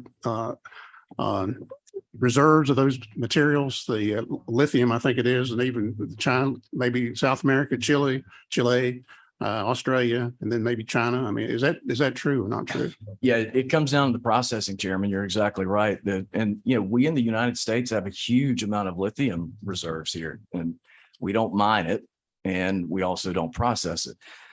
Even in Georgia, if you look at Chemours and Jessup, they're mining rare earth minerals, but we're not processing it in the U.S. We're packing that up and sending it elsewhere. So if you look at long-term investments in the U.S., we've moved away from the processing piece and the mining piece, which is really, again, China has invested in that for generations now, and they're significantly further ahead. But there's a tremendous amount of opportunity in South America and in Australia. You're exactly right. But the processing is where it really needs to start. Thank you. Thank you. Chairman Corbett. Thank you, Chairman. I think the 800-pound girl in the room we're talking about, we've got some of the rare earth elements here, but we're not mining them. And it's for, nobody wants it in their backyard. But I mean, how do we get past that? I mean, if we didn't learn nothing else from the pandemic, is the supply chain shortages. We need to be energy independent. We need to be mining, growing, producing, manufacturing, and everything here, not dependent on other countries. How do we do it in a safe manner? Nobody wants to harm the environment. We got to preserve it, protect it, and pass it on. But that's the 800-pound gorilla nobody wants to talk about. We don't have all of the elements, rare earth elements here in the United States, but we've got most of them. Chairman, you're right. And this is one where I think y'all need to be talking to our federal delegation about where Congress puts their emphasis. I would just say, if you look at the mining industry as a whole, the investment is very high up front, and the cost margins are very minimal. And so you're also dealing with fluctuations in commodity prices. It's tough many times to make that justification in the U.S. Because China can do it a lot cheaper, a lot easier. A lot cheaper labor. One more question. How many times can that battery be recycled before it loses its ability to hold a charge? Well, so they strip it down to nothing. They take it down to the minerals themselves. and then you take the minerals and start over. So it is, the minerals don't diminish in value and ability to be recycled. So the battery, unlike a lot of processes in recycling, this is one where it's just a continuous loop. And different companies do it in different ways. And we're lucky that the three that have, there's another one too, Arubis and Augusta. So it's a copper recycling company. And this is exciting. It's a German company from Hamburg that we recruited that is going to be right now. You think about copper is in everything that we do, from the wiring in your house to your phone, to your computer, to the battery itself. That copper, all the copper in the United States is pretty much compiled and sent to China for recycling. And so Arubis is going to be recycling copper in Augusta. That we just located a company called Denkai, which is a Japanese company that is locating in the same industrial park. They're going to take that copper, they're going to turn it into copper foil. And then that copper foil is going to supply the battery industry that's growing right here in Georgia. But that company also is going to take batteries and they will refine the batteries. And in that battery itself, you have multiple layers of minerals. And so they have a process which through it's a heavy smelting process, but they are able to take back all the minerals out of that battery. Again, it's 95 to 98% that they're able to return into the value stream. Thank you, Chairman Prybor. Commissioner Wilson. That was Jim. So like you, those of us on the Public Service Commission, we work with our colleagues from across the country. And I would love it if you would give this committee just sort of that overall view of where Georgia fits in the national EV landscape, because I think it's rather remarkable. Yeah, it's exciting. And I've talked about the fact that we are truly on the vanguard of this transition when it comes to jobs, when it comes to the entire value chain that we're creating in Georgia. We were the first to locate a battery manufacturing facility, a new battery manufacturing facility with that SK plant. And that put us at the forefront of this. The Southeast as a whole has a tremendous amount of opportunity here, and the Southeast is growing these jobs faster than anybody else. But with Hyundai's 8,100 jobs, with Rivian's 7,500 jobs, with SK's potentially 6,000 jobs, and then all the suppliers that come along, Georgia will be the fastest growing EV manufacturing state in the country, hands down. And so that gives us an opportunity to of course, continue to leverage the manufacturing piece, because like I said, all of this entire value chain front to back doesn't exist in the United States right now. I mean, everything that we've seen are announcements, and SK is a good example. When I was just in Korea, the chairman was saying that they are going to invest $15 billion in the battery industry in the United States. 12 billion will be in just the battery production. We've got a really great opportunity to be the main receptor of all of that investment. Mm-hmm. And so it really, Chairman Prybor, that really sets us at a great opportunity to be at the front and lead. Thank you. Well, hats off to you, to Governor's Deal and Governor Kemp. The forethought and the amount of work that's went into this. It's remarkable. We are the envy of the nation. It's interesting that a lot of this emphasis from the governor, our first trip with the governor was to Korea. And we were able to sit down with companies who talked about their long-term plans of investment. And then we went to Germany with them. It was really the only other trip he's taken, because COVID happened right after we took him to Germany. But we met with Porsche and Mercedes-Benz on this trip, and Porsche picked us up in Taycans at the train station to go to their headquarters. And so at the end of the night, we spent time touring the Porsche manufacturing facility to see how they create these Taycans. We talked to Mercedes-Benz about their long-term plans of electrification and where they're going as a company. And so at the end of the evening, we were having a kind of a recap of the day, and the governor said, if a company like Porsche, which has basically spent its entire life perfecting an internal combustion engine is moving towards electrification, then this is really happening. It's coming, and we need to be prepared and be on the front end of that. And so that's where our Electrification Alliance was created in that conversation. He really wants us to focus on listening to the business community and making sure that we're being responsive to their needs. And so I do give Governors Deal and Kemp a lot of credit for giving us the direction we need and the support. None of this is cheap in order to be on the forefront of this. And I do want to say thanks to the General Assembly for over the last 2 cycles helping us be prepared for this investment. Again, this is not cheap, and we have to be investing in sites, and we have to be investing in our workforce. You guys have given us the ammunition we need to go recruit these companies, and I give you a lot of credit for that.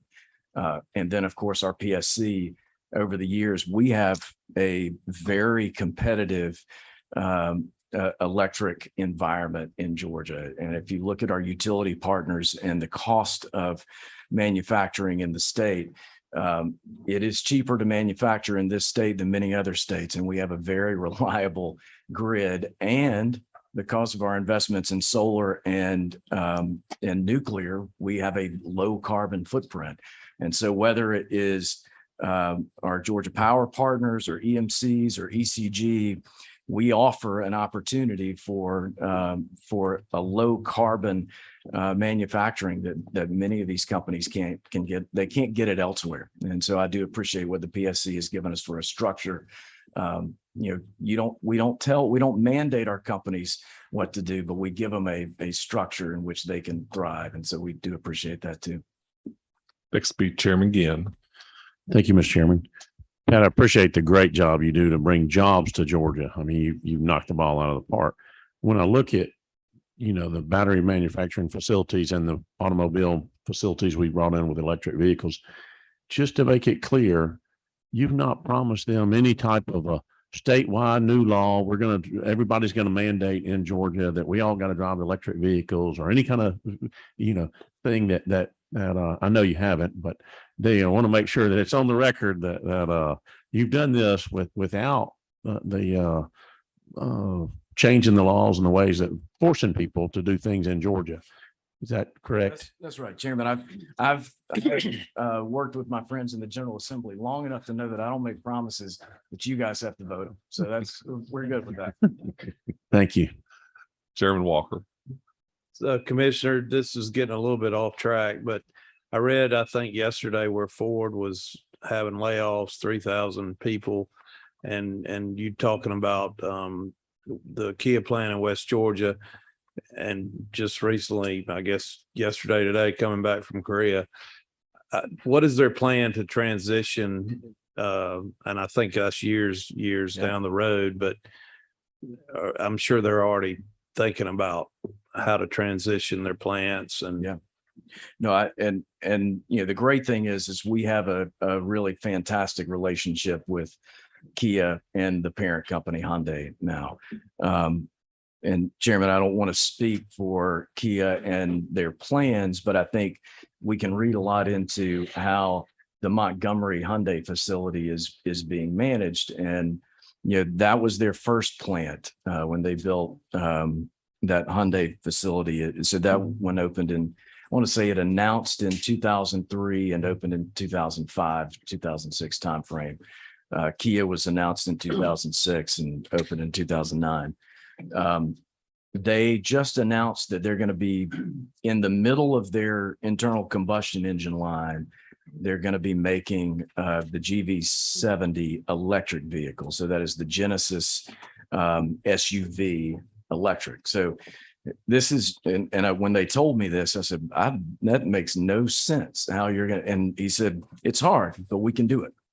They are plucking down an electric vehicle and all the supply chain in the middle of the line of internal combustion engines. I think the way Kia is managing that or Hyundai is managing that is admirable. We know that the internal combustion engine is not going away tomorrow. And so they are going to slowly transition into a manufacturing line that includes both. and then move to electrification. So I think that's, I feel comfortable knowing that they're doing that in Montgomery, and knowing that Kia has told us they plan to grow in West Point. That is that seems to be their model. Good, thank you. Senator Randy. Thank you, Mr. Chairman. Commissioner, thank you for your presentation. I'm normally not a warm and fuzzy kind of guy, and I pride myself in that. But I appreciate you giving a shout out to my thousands of constituents that work at Kia, which I'm proud to represent, and how efficient and effective they are, not only in manufacturing vehicles, but in supplying good, well-paying jobs and great benefits to the men and women that live in rural Georgia and in some of the urban areas that I represent. And Senator, you'll be happy to know that Kia told me that is their most efficient plant in their entire system. Absolutely. And I think, and Georgians that are working there. I'm excited that our third meeting will be there, so that those who haven't been there will have the opportunity to see things that they placed in that plant years ago when it was first constructed, that certain individuals in the auto industry are only now bringing on board and integrating into that. But my question is, I know you have a great relationship with the tech schools and Greg and his team over there, but none of these battery processing manufacturers, none of our auto manufacturers, anyone can accomplish anything without good, solid workforce. Something that Chairman Gann alluded to. So are we, Department of Economic Development, the state of Georgia, are we investing time and money into our high schools, into these vocational programs to address these young men and women who have no intention going to a 2-year tech school or going to a 4-year college and accumulating debt or wasting time to drop out? That's an excellent question, because it is imperative on us to make sure. And I'm the son of a home ec teacher. My mom was spent years in Stevens County High School teaching home ec, and then retired as head of the vocational department. We've spent a lot of time steering kids away from using their hands and having a skill. And so one of the things that I do spend a lot of effort working with companies on when they enter a region, and Kia is a great example of this, is become integrated in your high schools. You have to show kids, and more importantly, their parents, that these are fantastic jobs. These are jobs that are going to lead to it keeps you at home. You'll be able to stay in your community and live there. We've seen what West Point and LaGrange look like today after years of Kia's investment in the community. And so Kia has given back to the school system, and they've got a great relationship. I've encouraged SK to do the same. And if you're looking to hire, potentially 6,000 people in Commerce, Georgia, you got to be working in the school systems, and not just the Banks County and City of Commerce school system. You need to be in every community in the region. And so they have done a great job of integrating themselves too. The department does not specifically work with high schools, but we encourage our companies that enter the communities to become hand-in-hand partners with the high schools, because you're only as profitable as your workforce 20 years from now. And those kids are right now sitting in an elementary school in the community that you're entering. And so that is in my playbook, that when we talk to a company that settles into a community, that is first and foremost, get to know those schools. Thank you. Pat, just one, because when I go home, there's this guy that was at my house on Saturday. He's going to say, "Did you ask this question?" And we talked about, recycling, and his was that he felt that we needed to, and this is a policy issue, but I just want those in the room and everybody to think about it. Should there be a fee, like we have the tire fee, to encourage and really get people to retire into recycle tires? Should we do something similar to that with the batteries to keep that pipeline full, so they're not sitting in my pasture and other people's pastures? And is that something, just as you talk to I'd love to know their opinion of that. And Chairman, I do think that the private sector is going to almost require it, because of the cost of the minerals in that entire supply chain. I think that they're going to want their supply to be as local as possible, which means that batteries, in fact, SK's giving their first relationship with battery resources is based on scrap.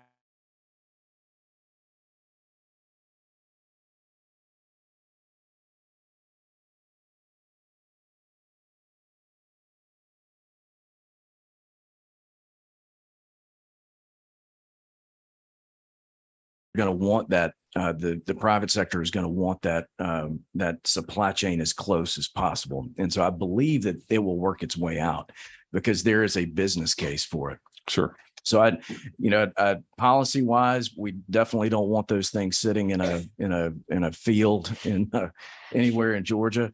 But the other piece that I was remiss that I didn't mention, I'm going to blame it on jet lag, is what Southern Company and some of our utility partners are looking at is using those spent batteries in the automotive industry for potential home usage or even business usage, pulling those together, creating a battery pack, which you could then use for, to balance out your usage, whether it's your business or your home, so that you're managing peak hour usage. So there is a potential there too.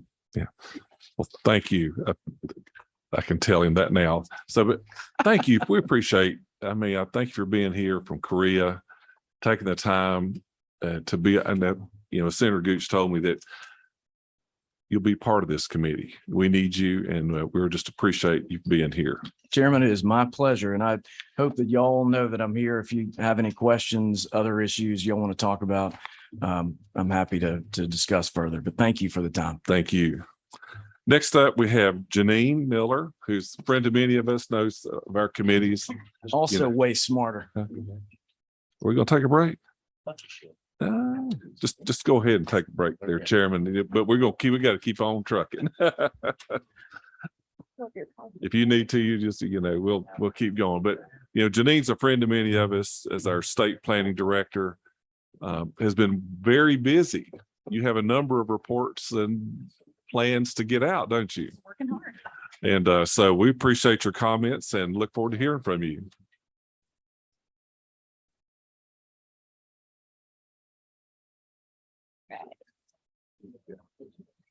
After Janine, we have Christian.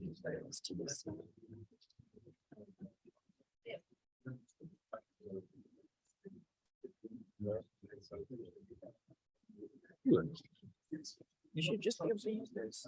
Yeah. Thank you.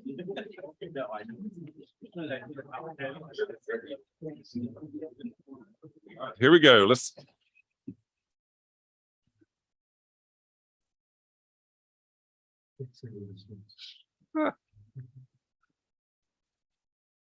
Thank you, ma'am. Good morning. Please proceed. Thank you, Mr. Chairman. Appreciate the opportunity to speak to the committee today, and thank you for your service and your attention to this really important matter for our state and for our economy. Really don't want to have to follow either Shannon or Pat. But I am going to pick up where Pat left off. So I'll talk a little bit about the leadership here in the state of Georgia, as well as our economy. And then we'll get into the transportation network aspects of this and the NEVI plan, National Electric Vehicle Infrastructure. So as Pat mentioned, about a year ago, Governor Kemp kicked off and announced the Electric Mobility and Innovation Alliance. It's been a really important effort. We had 5 committees set up. I was the chair of the infrastructure committee. Other committees included workforce, supply chain, policy, and innovation. I think we had the biggest committee that had more than 30 members. We had all sectors of electric vehicle charging were part of this committee that I led. So we divided the members and working and activities into fleet. Those are the OEMs, vehicle owners, auto dealers, et cetera. Charging providers, that's equipment manufacturers, those who provide charging services, site owners, and then the electric utilities, all of our utilities in the state of Georgia, including Georgia Power, the EMCs, ECG, and Georgia Transmission. Incredible effort where we learned so much from each other as well as advising what is going to be our next steps here in the state of Georgia. So it was a few months after that the Congress passed the bipartisan infrastructure law. But Governor Kemp was a leading force in this activity and this really important set of initiatives for electric vehicle mobility because of what Pat has mentioned, that we are the epicenter of commerce for Georgia's in the automotive industry. So we have timeline here of activities that occurred from 2018 to 2021 that included SK Battery announcing, as well as Bluebird, other companies, NChem, PowerPlug, et cetera. Overall, in the past 5 years, and this is according to the Department of Economic Development, 78 automotive expansions and more than 6,300 new jobs created or announced in the past 5 years. We also have headquarters of key auto industry players: Cox Automotive, Porsche North America, Mercedes-Benz USA, Genuine Parts, Novelis, Exide, and Techlist. This is the driving force really for our interest and activities here throughout state government. Our view of it, though, related to Department of Transportation is around corridors. So I'm going to start with alternative fuel corridors. These are designated by the federal government. The colors here will indicate the colors that show up on the maps to come. Previously, before the bipartisan infrastructure law, there were pending corridors and ready corridors. Pending meaning there was an intent to bring up the charging infrastructure and services up to certain standards. And then ready meant you could take your electric vehicle on these corridors because these corridors are ready for your electric vehicle, so that every 50 miles or less, charging sites within 5 miles of the interstate. And Georgia had a pretty predominant set of corridors, interstates throughout the state in the rounds 1 through 5. But round 6 was a recent announcement, came out in earlier this year, and we had to submit our new nominated corridors by May, which we did. So we kept our interstates in the round 6, but the bipartisan infrastructure law changed that 1 mile off to 1 mile off the interstate instead of 5 miles off the interstate. You typically don't want to, as you're driving, you don't travel typically more than 1 mile to get to an amenity of any sort, whether it's fast food, refueling, hotels, and the like. So the national law has brought it in from 5 miles to 1 mile. The National Infrastructure, Bipartisan Infrastructure Law also created a new designation called fully built out, and that is our target. We have to put 4 CCS, or those are the common most compatible ports. 4 of those at 150 kilowatts each, every 50 miles within 1 mile. So here's what the corridors in through 2021, this is round 1 through 5, looked like. The dark green are the interstates or the ready, and the little squiggly dashed lines are the pending. So there's still build out to occur along these corridors, as you can tell. But that is of the past. This is we went through an effort. Let me go down to this one. So this is our new map of build out that we have to achieve with infrastructure dollars that are available to us, unlocked by the plan once approved by the Federal Highway Administration. I'll get to that in a moment. But what you can see in the magenta or the plum color there are the interstates that are considered fully built out already. These are no additional work has been done by the Georgia Department of Transportation except for to evaluate, are these chargers that are in these locations the right distance and the right kilowatts available for the traveling public, for the general public. And where there is magenta on this map, we are already considered compliant with the federal government. So any within 50 miles of where those locations are, there's one in Cordele, in South Georgia, over in Savannah, down in Florida, we're even able to take credit for what's happened in Florida, where there's at least four 150 kilowatt chargers there. And our goal now is to fill in the gold and the yellow. You'll see there's a couple of additional corridors that we've added in addition to our interstate highways. I'm going to go back to this side. In order to figure out what additional corridors we wanted to add to our network, we went through a very rigorous evaluation based on traffic volumes or AADT per mile. Real estate feasibility was critical. If there's the real estate gives line of sight to us in two ways. One is there's amenities and things the general public wants to utilize at those locations, but it also is a good indicator that there's likely enough electric power available in the vicinity.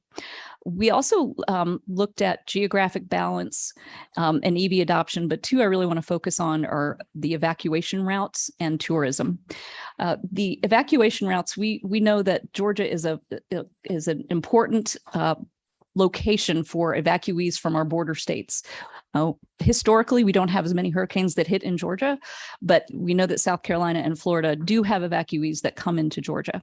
So thus we took a look very closely at where we could supply and worked with our power providers on where we might want to designate evacuation route corridors. Our first one we've designated is US 82. We'll talk about that in a moment.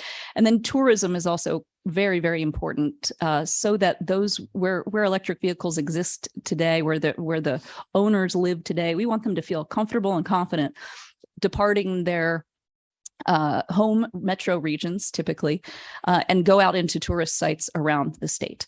And so we took a look at the predominance of tourist locations as well. So that is what 441 emerged as an important additional alternative fuel corridor that was approved by Federal Highway Administration, traveling south from Cornelia through Athens, Milledgeville, and down to Dublin. This will provide important electric charging opportunities for the eastern and northeastern part of the state, adding 165 miles to our alternative fuel corridors, and then US 82 evacuation route coming out of Brunswick west to Albany. This is designated as a GEMA evacuation route, and it's also one that we have at Georgia DOT that is important to us to maintain good communications and evacuation, safe evacuation opportunities for those fleeing a hurricane. This adds 163 miles. So in total, we have 12 corridors and 1,556 miles with the new corridors that we just added. That added about 27% or 330 total miles to our alternative fuel corridors. Yes. For a moment, Yeah. just when you look at that map, this maybe Representative Fry can answer this. I would thought that Athens would be magenta. I mean, are there not certain portions of the 441 that are, I mean, I would think just according to our analysis, there are charging opportunities there. Absolutely, there are. But do they meet the new national standard? Was the analysis we had to go through. And so 1 mile from 441, right? And for 150 kilowatt chargers that are not Tesla. Let me also make sure that it's clear. Tesla chargers do not count. Okay. Yeah. I'm representative. I mean. We're going to help you.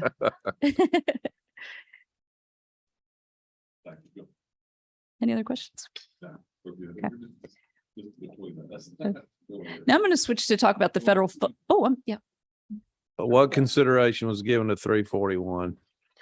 We evaluated corridors throughout, but we wanted to just dip our toe in the water and start slowly because we are brand new at this. I think that's an important thing for me to make clear.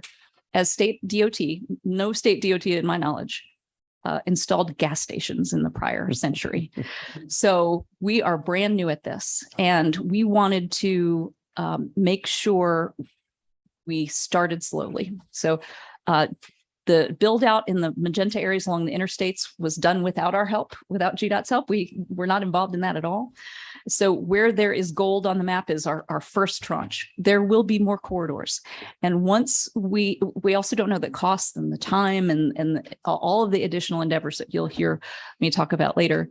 we're starting slowly and making sure we get it right, and then we will expand. What's great about these infrastructure dollars that I'll talk about in a moment is that once we've built out these alternative fuel corridors, we can do one of two things. We can nominate additional corridors for priority, or we can redirect our dollars to different ways of filling in the gaps. So we have two options, and we're going to be exploring those in the coming several months, years. Mr. Chairman, one more. Sure, Do you please. mind? Has there been any consideration or any kind of feedback from the Department of Defense on where they're headed with our military installations and electric vehicles? And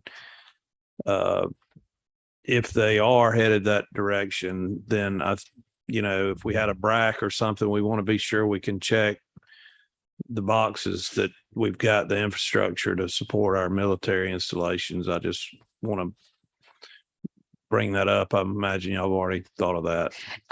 Indeed. In fact, you can see a lot of these corridors are very close to where we have military bases and where those routes might be. We have not done a deep dive in that just yet. We really just kicked off this work in May, and we've got several more activities to do this fall and winter, and that will be an important part of that. Additionally, we are developing our freight plan, our state freight plan, and we're interacting with the Department of Defense and our military installations as part of that effort. So they'll coalesce in the electric vehicle. But thank you for that note. Thank you. Commissioner. Thank you. I just wanted to share with you at some point, Google the alternative fuel corridor federal highway map. And I believe you will see that Georgia, especially in the Southeast, we have more alternative fuel corridors with these 1,556 miles than our neighboring states, even Florida, that are certainly EV ready.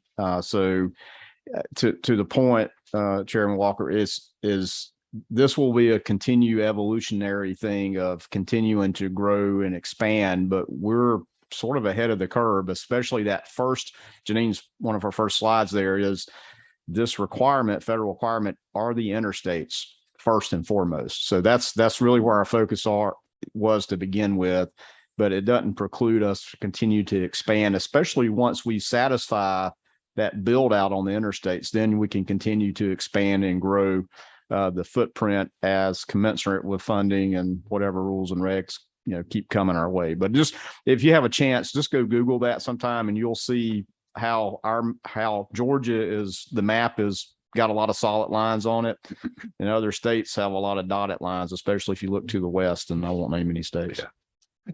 Yeah. Chairman Corbin. Thank you, Chairman. Who owns these chargers that's on the interstates now on the corridors? Is that the state owned or private?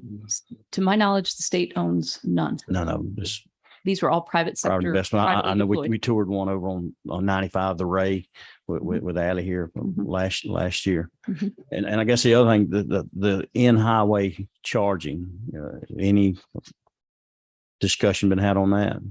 Not yet. We are aware of those, and I think Commissioner could probably talk more about that. But that would not be compliant with the NEVI program as it exists today. So our focus is on the stations, the 4 by 150 kilowatt every 50 miles within a mile of the interstate. Thank you. And I'll just emphasize the Commissioner's point by also saying that although there's nearly 3,800 ports where you can charge today around the state of Georgia, it's a little bit over 1,500 stations. Only 12 of them are compliant with NEVI. Only 12. So we will be building out to get these gold corridors filled in. We'll be building and partnering to build, I should say, between 30 and 35 additional stations, times 4 ports at each station. A few more questions, ma'am. And I haven't even gotten to the NEVI plan yet. These are just the corridors. We're just so curious about all this. You'll wait. You wait. Okay, we'll wait.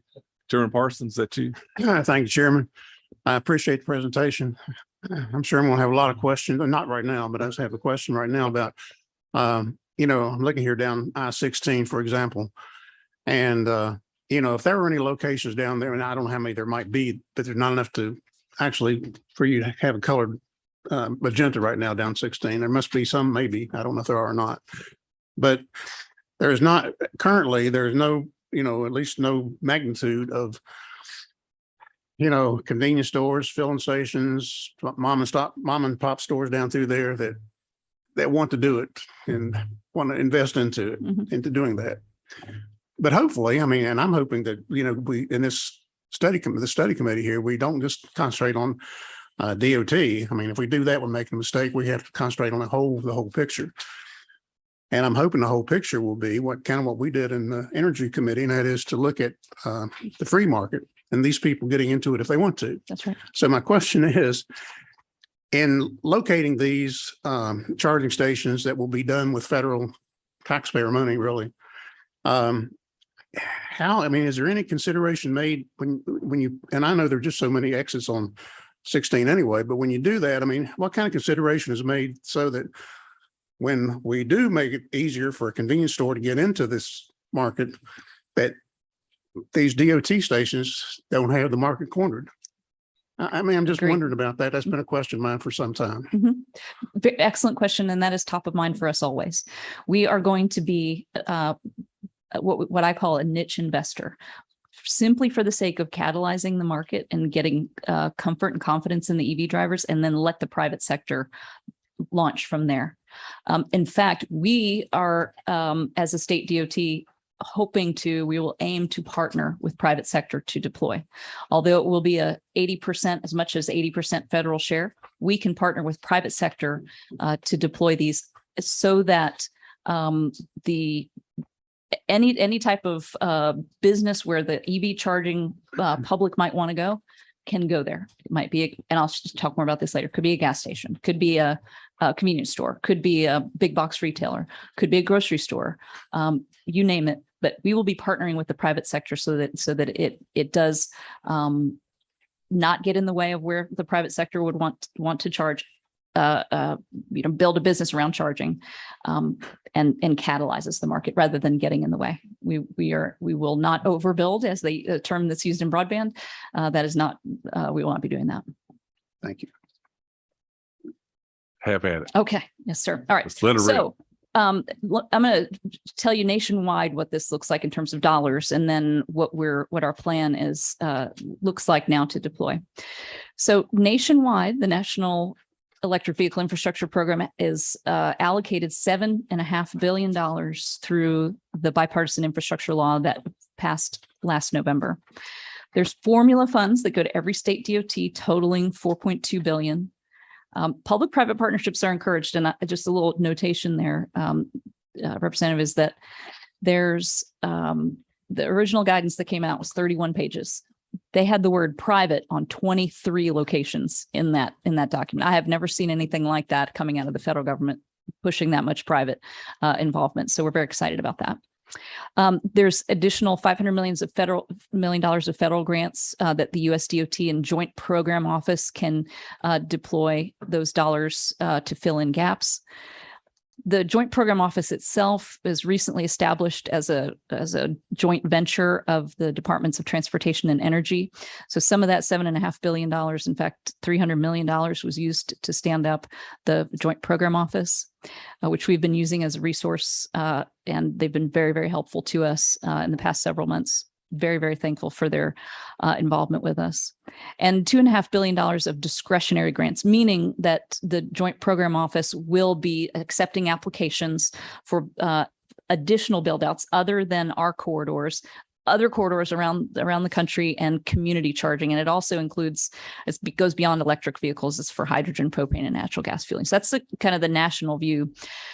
$7.5 billion is really, compared to Shannon's data point earlier, you can see is just a small portion of what's going to be the customers are going to demand over the course of the next several decades. This is not intended to solve all the gaps and all the demands out there. So the purpose of the program, as mentioned previously, is 500,000 EV chargers. We have not been prescribed or told by the Federal Highway or Joint Program Office how many Georgia has to deploy.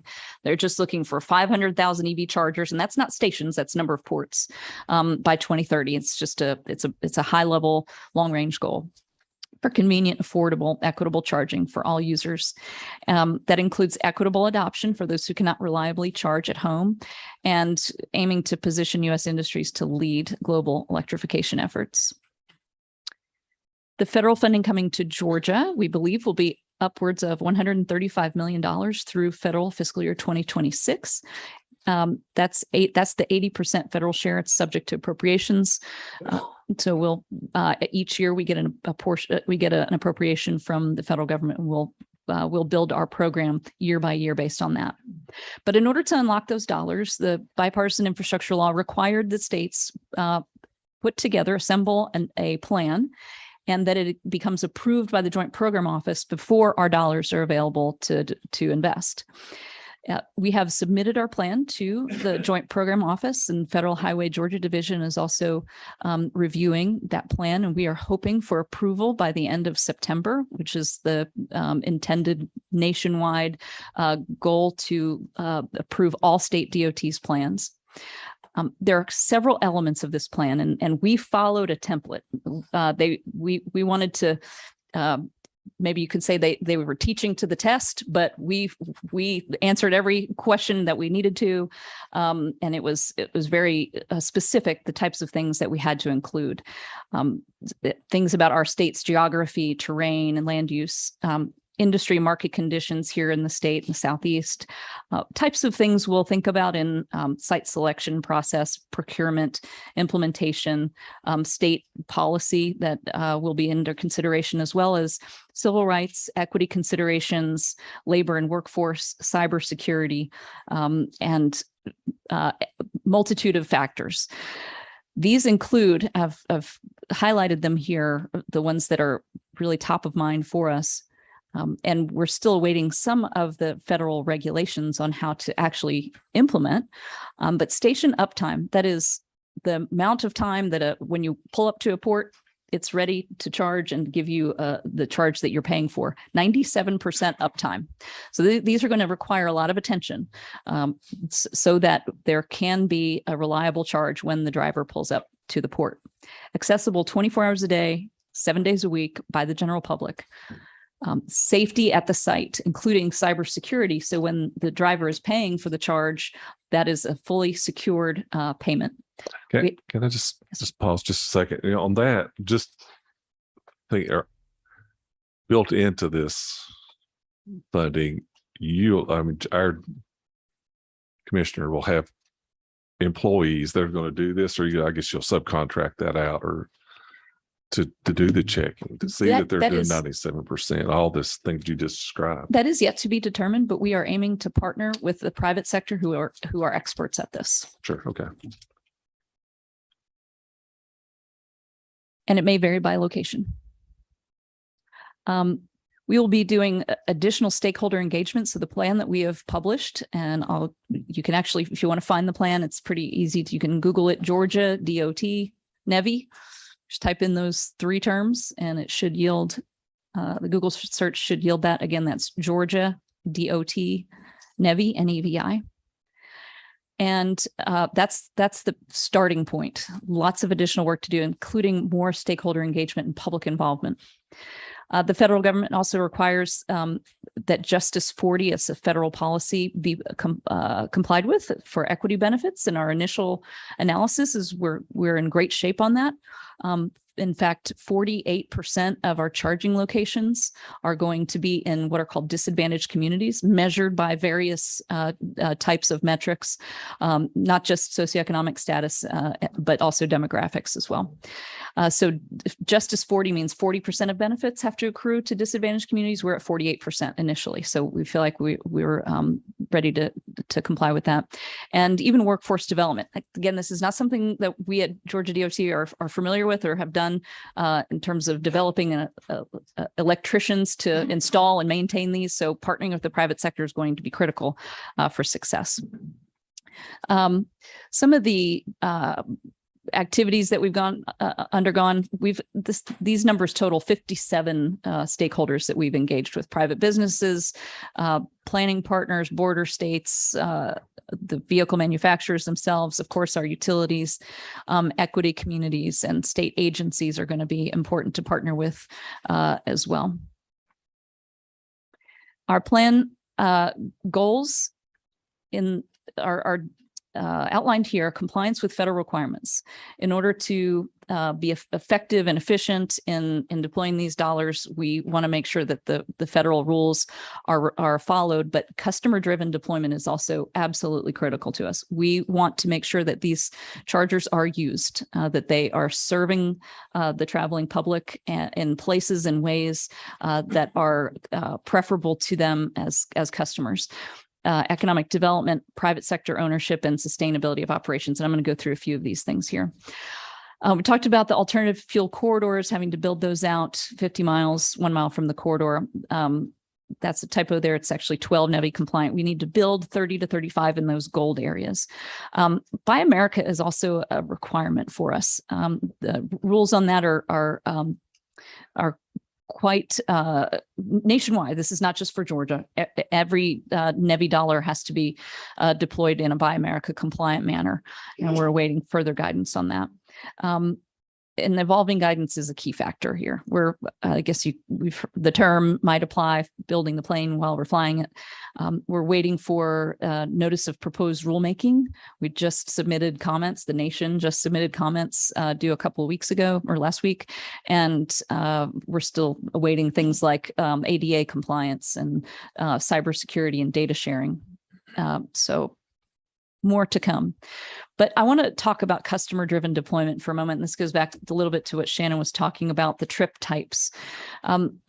We're in the NEVI program really only going to be aiming to satisfy the very long trips type of charge. This is for those who are going on distance trips of 250 miles or more, maybe 200 miles or more, and that we're just looking to kind of top up, or if they're on a long journey, they might need to get to a 80% charge in a 20 to 30 minute time frame. But most trips for EVs are going to be occurring at home, at the workplace, at places of recreation and even rest at hotels. Those are level 2 chargers predominantly in those other public locations. So it's a very different refueling profile than now when you're fueling up your gas tank.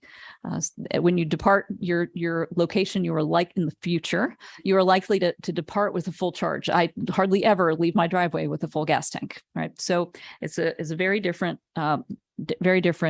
profile of refueling and recharging.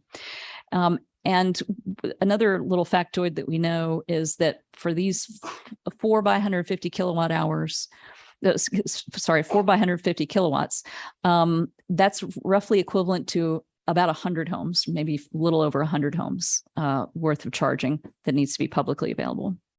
Some little baseline things there. So as we evaluate along those gold corridors that we need to install or partner to install these stations, we're looking at the type of customer driven location, like big box hotel, gas stations, convenience stores, restaurants, grocery, other retail. I will tell you, we also have looked at the rest areas, and we're almost going to delete that column. The federal law long-standing federal law, does not allow state DOTs to have commercial activity at rest areas along interstates. In order to have charging at rest areas, we would have to give the power away. We would have to be free to use. And as you know, the gratuities clause of our state constitution does not allow us to give away. And I don't think there's a private sector interest in giving away power either. So we're almost going to delete that rest areas column and focus on the other users. We're looking for, first of all, availability of power infrastructure. We know that the supply chain for electric utility installation is just as constrained as every other supply chain. And so we want to deploy these quickly, we want to know where the power already exists to supply. the electric vehicle charging at that 600 kilowatts. Real estate factors, including site locations and parking space availability, and the interest in the private sector partner to supply this service, whether their preferred EVSE is EV supply equipment ownership or not, ability and willingness to manage the operations and maintenance ongoing. 5 years worth is going to be required when we sign a contract and deploy the dollars. We have to ensure 5 years of operations and maintenance. Places that want to have DC fast charging, maybe less in hotels and more along the convenience store line of things. But these are all the factors that we're considering, but also needing to follow the federal requirements. We started back in November monitoring, and it took 7 months for federal highways to publish our rules. We worked very, very quickly. Big congratulations and thank you to the GDOT team that was a part of leading this and managing the effort to submit our plan on August 1st. Incredible work and a lot left to do, including getting an approval by the Federal Highway Administration, federal government joint program office, monitoring outcomes of this work of your committee, further engagement with stakeholders and general public, continue to analyze and engage with potential site hosts based on customer driven factors and legal requirements, and continue to monitor the rules as they come out. So Chairman, that concludes my report. You can tell in the short length of time, you worked very hard to get us to this point. That's I'm sure a lot of bleary eyes looking at a lot of fine print. You made a comment a moment ago that stuck in my mind about Tesla. Why are they not involved in this? What was the prohibition or? The type of port that they have is only compatible with Tesla vehicles, and the intent of the bipartisan infrastructure law is for any electric vehicle. So it needs to be They do make an adapter, so Teslas can charge at other places, but no one else. And you can buy that adapter to charge at Tesla, but the federal law was for all without an adapter to be able to pull up and charge. Had to be non-discriminate, couldn't be by. Right. And so are they trying to work something out with We have heard that there is interest in Tesla in opening up some of its charging stations to the public, but lots to be determined on that. So until that activity actually does come to bear in Georgia, we're not sure when and where that will happen. We can't consider those. Okay. Thank you. I was curious about that. See, Representative Thomas. Thank you. And that was a great testimony. Thank you. I really appreciate it. So just listening through everything you talked about, it sounds like basically you can almost class this into rural, urban, suburban market and more like a transient. So you have people that are driving through the state, right? They just want to stop at the interstate. That's kind of in my head. So if that's the case, then I would say the urban, suburban Atlanta, Marietta example that you gave, they would be using like a type 2 type charger, correct? Typically, I think there's going to be those chargers are going to be everywhere. So type 2 charger, I guess in my head, just so we're speaking the same definition, is like a home charger. Home chargers might be level 1. Okay. Charging where you go to a workplace or at a hotel is likely level 2. Okay. So level 1, level 2. Yeah. Okay. Yeah. I look at it. It's either I sit there and I'm there for 20 minutes or it's going to take me all night. That's my 2 chargers. Yes. That's the difference between level 2 and the DC fast charging, which is what the NEVI plan will be deploying. So the type 1, type 2 style chargers versus I heard the term CCS. Is that correct? The CCS charger is the port type. Oh, that's okay. Yeah. We'll get through all of it. Yeah. So anyway, let's put it this way: the home residential slower chargers versus fast chargers. What do you expect the difference to be percentage wise in usage? Meaning, we expect that 40% of the power will go to cars in this slower category versus the transient people driving through the state want a fast charger. Do you have any kind of estimates on that, or is that a Georgia Power question? Or It's probably a better question for the private providers, Okay. whether it's OEMs or electric utilities. Even charging providers can give the best insight on that. That is their core business. Yeah. We know that today about 80% is level 1 and 2 charging. And but as the fleet grows and as travel by EV drivers outside of their home regions expands in the coming decades, there will be more demand, as Shannon said earlier, for the DC fast charging. I guess where I'm going with that question is obviously that's going to replace gasoline, right? Which we have a tax on. So knowing how that energy flows into the vehicles, I think would probably be insightful for us to kind of determine, how are we going to make sure we're maintaining our roads and bridges and, making up for that deficit, that delta, and the loss of motor fuel revenue. So I'm certain that regardless of the propulsion of the engine, an automobile driver wants a smooth and safe road. yeah, I think we all agree on that. And just one more question real quick.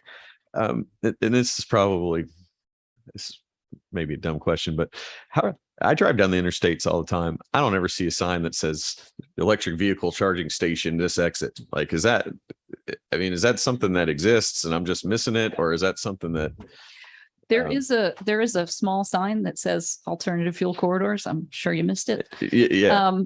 That we have installed, but in the future, in cars today and into the future, those are very smart cars. They are going to be able to advise the driver. We're not going to need a logo sign on the side of the interstate to say that there's a charging station ahead. The car is going to tell the driver there are 5 charging ports available in the next 5 miles. There's 10 charging ports available in the next 50 miles, and advise the driver about when that charge is diminishing and when they should charge. But I guess for me, if we're trying to communicate range anxiety to people that don't have the car that tells them, then maybe, having a sign that says, hey, Exxon for, EV charging pull off at this exit might help them say, okay, hey, wait a minute. I don't need to have this because there's one right here and one right here. It was just more of an idea, anecdotal. That will definitely be part of our implementation considerations. Okay. And I'm certain that our private providers that we'll partner with will want to have that sort of notice to the general public along the side of the signs on the interstate as well. So since you don't issue permits, there's no permitting for where these stations are located. There's no state permitting. Okay. There will be local government involvement in enabling that type of activity there, but I'm not familiar with the details of the local permits. Okay. But there's no state permit. So on the grander scale, though, to make sure we don't have these gaps in our corridors, how do you? Can you just real quick explain to me how you work with to say, okay, we need to put one on this exit? I mean, like how that would help me out just a little bit. Lot to be determined. So, Okay. so wherever on this map, wherever the pink or magenta runs out, we're marking 25 miles from that in that or less, could be 20 miles, it just can't be more than 50 miles. So we'll find an exit, say on I-16, that's likely to be in the Dublin area. That's going to hit that, give us that within 50-mile compliance. And then this is the meat of the work that we're going to be doing over the next 4 to 6 to 10 months, maybe even more, to understand what real estate locations are available. You can see here, we've got the map available of where there are gas stations, hotels, grocery stores, shopping centers. We know at every one of these places where 50 miles might be the type of businesses that are there. So it'll be an important activity to engage with those businesses to see who might be interested. The process to do that that is compliant with state law is going to look like a procurement of some sort. Okay. Thank you. Thank you. Senator Robinson. Thank you for the promotion. The second phrase. Ma'am, thank you so much. And when our first witness came up, the Commissioner and I had kind of a mind meld here because I think that's the same red flag went up for both of us. Is as you're going through this process, are you commingling hybrids and full EVs in the numbers, or are we parsing them out? Because I remember very well the VHS and Laserdisc where everybody thought Laserdisc was a great investment until it wasn't. Because my biggest fear is we build out an infrastructure that sits there. And a lot of these numbers are hypotheticals. A lot of these are actuarial looks into what the auto industry hopes to do. We are all very familiar with the DeLorean and other great ideas that now are collector's items. And so I think what we have to do as we go through this process is understand that any money that we're talking about investing, we, the General Assembly, is not our money. It belongs to the taxpayers and the men and women that go out here and work hard every day. And I certainly don't want my constituents driving past dinosaurs on the side of the road that we thought were a great idea.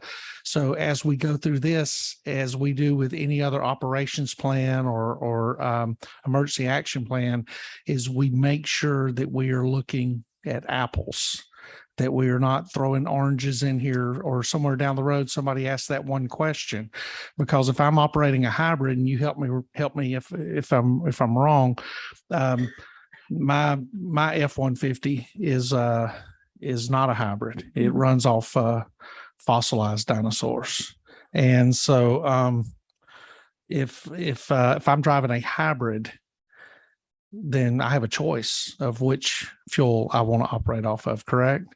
So if there's not a charging station, If it's a plug-in hybrid, yeah. well, what I'm saying, right, if it's a plug-in hybrid, but if I'm riding down the road and I notice my battery's running low, I can whip into the local Love's truck stop or Bucky's or whatever's there and put fuel in my tank and continue on, correct? Mm-hmm. But if I'm running on an EV, I do not have that option. It's all I can do is find somewhere to plug in. Mm-hmm. And so I just want to make sure that we are not mixing our hybrids with our full EVs as we go through this process of looking, because do we have a hard number of how many full EVs are today operational on the roads and highways in Georgia through registration? Yes, I'm sure we do. I don't have that number handy. Okay, but that would be a number that DOT does traffic counts for when anytime they're going to expand roads or develop roads further. So wouldn't that be a number that we would need today? So as we can anticipate how that number would grow based on these forecasts that are coming out? We are evaluating that, and I don't know if Commissioner wants to chime in here on some of the work that his team has done on the electric vehicle fleet evaluation. We know that our interstate highways are, although we at Georgia DOT own and operate them, they are used by every right. driver, no matter what state they're in. So we do have a lot of through traffic here in Georgia. So it goes beyond just the those that are registered in the state. We have, and to be clear, any vehicle, whether it's a battery electric vehicle or a plug-in hybrid electric vehicle, can pull up to an electric charging station and recharge. So it's, and all of those cars, like I mentioned, no matter what the propulsion is, they want smooth and safe roads. So those are all factors. For the analysis that we're doing, we don't, for where we would locate these, there's not necessarily a differentiation between plug-in hybrids and battery electric vehicles for the sake of the NEVI program. Right. But when we were talking earlier about evacuation routes and all this other things, if I'm evacuating in a hybrid, I'm much more comfortable than if I'm evacuating in an EV, a full EV, because I know what my mileage is. I know where the fuel stops are along the way. Mm-hmm. And so I cannot necessarily be clumped in with those who are evacuating in full EV. I see. So, Yes, right, there's different balances and weights that we have to push through there. Yeah. But this is extremely informative and I look forward to hearing more. Thank you so much. Any other questions? Janine, thank you so much. Oh, wait a minute. We have a rebuttal from the commissioner. No rebuttal. I want to commend Janine and her team for doing a lot of work.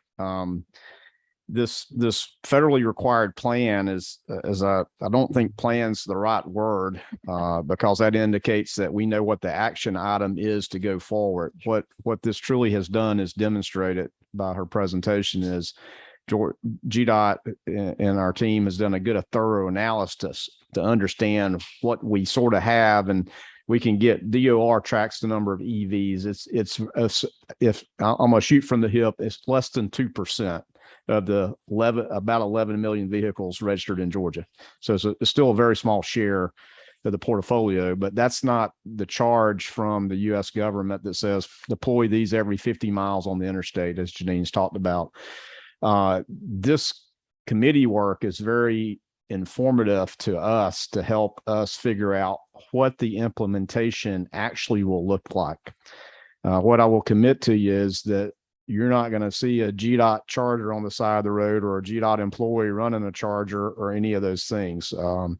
As I mentioned just recently in another presentation, it is our goal to figure out how to transparently use public dollars to help the private sector be successful and competitively successful in a deployment to meet these federal requirements of every 50 miles. So we have a lot of work still to be done. Janine and her team has done a lot of that. All those meetings she's talked about, all the stakeholder groups were multiple meetings, including, let me just be on the record, Georgia Power, the EMCs, MEAG, all have been at the table and have been great partners and willing conversationalists to help us understand. We have more data to get and understand. As you saw on the map, we understand commercial, retail, restaurant, gas stations, got it all mapped out by exit. So we've got a lot of data there. Now you sort of got to overlay that power, as you saw in the first presentation, of those 11 things that sort of are the 11 supply chain issues, not supply chain, but 11 processes that you need to work your way through, understanding what power availability is at those locations. And we've talked about I-16. I-16 is a great example. There are absolutely EV chargers along I-16 today. They just don't comply with the federal requirements. But how do you look at all those things and look at those locations? And President Fry's on point two is when you get into the real rule of the rule, there's not even a business case. And I mean, Chairman Parsons, I think you talked about that too. There's not even a business case to be made today for even a mom and pop C-store at some of these interchanges. So those are going to be the challenges where we'll certainly have to partner with the private sector. And there are many businesses that supply EV charging today themselves, several of them. And I think there'll be more getting into the business. So we're going to try to figure out how do we deploy this. And I believe that the outcome, as we continue to learn from this committee, continue to have a conversation with the industry, is there's probably a multiple tools in the procurement toolbox to deliver this federal requirement in multiple ways. There's not going to probably be one procurement that we do that solves this for Georgia.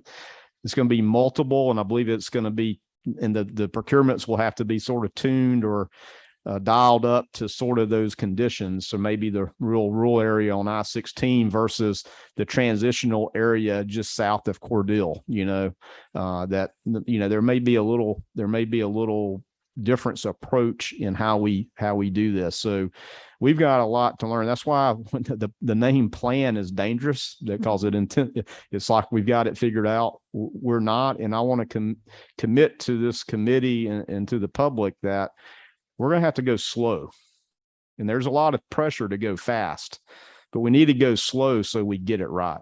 And again, that may take deliberation into the legislative session next year. So we're going to be listening and watching what happens on this committee, and glad to be a part along with Commissioner Wilson over there. I just wanted to sort of set that table of where we are, and don't want anybody to think that something's going to happen tomorrow and that we're going to be deploying these dollars once approved, hopefully by the end of September, to go forward. There is still a lot to be understood. Janine touched on it twice, but I'd like to go back. The national rulemaking public comment closed actually Monday of this week. Our plan was due on August 1st. So that's the build the airplane and flying it at the same time. So there's a lot emerging and developing and to be understood. And a lot of the compliance issues still are a challenge. Buy America is a fantastic policy. There is extremely limited capability to build EV chargers that are Buy America compliant as we understand it today. The labor issue is people will have to be trained on whatever the requirements are to be determined. That people will have to be trained to be able to install these. And so that hadn't quite been written yet either. So there's a lot of things that are happening federally that we'll have to continue to understand, listen and learn from this committee and subsequent legislation, if any, that you guys move forward next year. So just want to again sort of set the table, and we're open. Our door is always open to learn and still good ideas from anybody. So we're watching our other states. I have the pleasure of chairing a national committee on EV charging, and so all the other states. Well, I won't say all. Most all. California is different. Somebody referenced California different. I Googled California laws. Just do a quick Google search. There are multiple laws dealing with EV charging at the state level, and even more at the local level in California. So take California away and everybody else is sort of similar in lots of ways of where we are. And the one thing I have heard from other states is no state DOT really plans to be in the charging business themselves. Everybody is looking for this public-private partnership approach into implementation for those reasons. So thank you. Thank you for indulging me there and for the comments. Thank you, Commissioner. Janine, thank you for being here. We look forward to working with you further. We got 1 30-second advertisement. Yeah, I want to ask my good friend, the commissioner over there, concerning his last comment about having explored the laws in California and I'm not going to say what I wanted to say, but what I'd like to ask, did you make any determination when you looked at the laws of California to see if there might be a correlation between their laws about EV charging and the exponentially high price of motor fuel in the state of California? Is there any correlation between that they just absolutely pillage the petroleum industry to pay for this other stuff? Chairman, I'm not wise enough to opine on that correlation, but there is your observations are astute because there is motor fuel is very expensive in California, but a lot of state mandate by adoption and things like that in California. So, and requirements to build in EV charging, and there's just a lot there, a lot different approach to governance, obviously, that has impacts. Thank you, Commissioner. Our last presenter today is the chairwoman of the Public Service Commission, Ms. Tricia Pridemore, also known the Queen of Energy, right? That's a crown I'll happily wear. That's right. Welcome. Thank you. Thank you, Mr. Chairman. Thank you, members of the committee. It's an honor to serve with all of you. I know that I'm standing between you and lunch, so I'll be brief, but I'll also try to make sure that we get all your questions answered. I'm honored to represent my fellow 4 commissioners on the Georgia Public Service Commission, where we work every day to provide for a safe, reliable, and affordable energy system for the state of Georgia. I want to talk a little bit about the regulatory framework for electric vehicles and sort of the ecosystem that exists today on the federal side as well as the state side. On the federal side, energy is regulated by the FERC, the Federal Energy Regulatory Commission. And they set the regulations for wholesale energy sales, not retail electric service. And as such, they're not really involved in Georgia's provision of any type of retail electric service for EV charging service providers. They also do not regulate the provision of EV charging services. There's no single agency that does that today. Now they're at the federal level. Now there is a great deal of work happening as Janine and Russell both let you all know about NEVI and what's happening at the federal level with Fed Highway. The FERC is working with Fed Highway, but it is only really within the FERC jurisdiction of transmission and distribution, and sort of some changes that we're expecting there at the national level. On the state side, Title 46 of the Georgia Code, the state legislature set up electric service rates and tariffs. And I'm going to talk a little bit about the 3 tariffs that we have implemented today for Georgia Power customers, as well as the Territorial Act of 1973. We have the jurisdiction and oversight at the Georgia Public Service Commission today over electric vehicles. And I'm going to talk a little bit about what we've done in the 2016 and 2019 Georgia Power rate cases. In case you don't know who we are and what we do, we are that little tiny line item on your budget every year. But we have 5 elected commissioners. We have a staff that's organized with administration staff that oversees the function of the agency. And then we have 2 different types of policy staff. We have adversary staff, as we call them. They present the litigation position on a case. Lots of times when you hear or read in the Atlanta Journal-Constitution that PSC staff said one thing and it seems like it's completely foreign to the nature of the case that they're writing about, it is because that is the adversary staff's opinion. It's the litigation position in a case. All energy regulatory bodies across the country have a similar kind of construct to this. Then we also have advisory members of our staff, and they provide policy assistance to commissioners. We regulate the rates, territory, for Georgia Power and the integrated resource planning, which is the 20-year strategic plan. We do that every 3 years. We just finished the IRP, which is where we made some strategic decisions about generation and transmission. What we have before us right now is the 2022 Georgia Power rate case. That's where we will determine the cost to the ratepayer and the cost to the company for implementing that 20-year plan. Georgia Power has 2.7 million customers, and we oversee every function of the Georgia Power business. We regulate rates only for Georgia Power, but we regulate the territory and financing for the EMCs, otherwise known as the co-ops. And then we regulate territory for the municipal electric providers, so for MEAC. We hear Territorial Act cases and we adjudicate those accordingly. Recently, we had a Territorial Act case before us, and we have found that we have very few of them. The system here in Georgia works very well. We have a cooperative relationship with all of the energy providing partners in the retail electric service space, and they work to be able to provide what is in the best interest of the end customer. And I'm going to talk a little bit about that in just a minute. Before I do, I want to give you some back history on the Territorial Act. We were laughing the other day. As you guys know, I served with 2 former legislators. And Commissioner McDonald said in all of his years in public service, the biggest fight he ever saw was the Territorial Act of 1973. My colleague, Commissioner Shaw, said, lucky for you, mine was deer baiting. So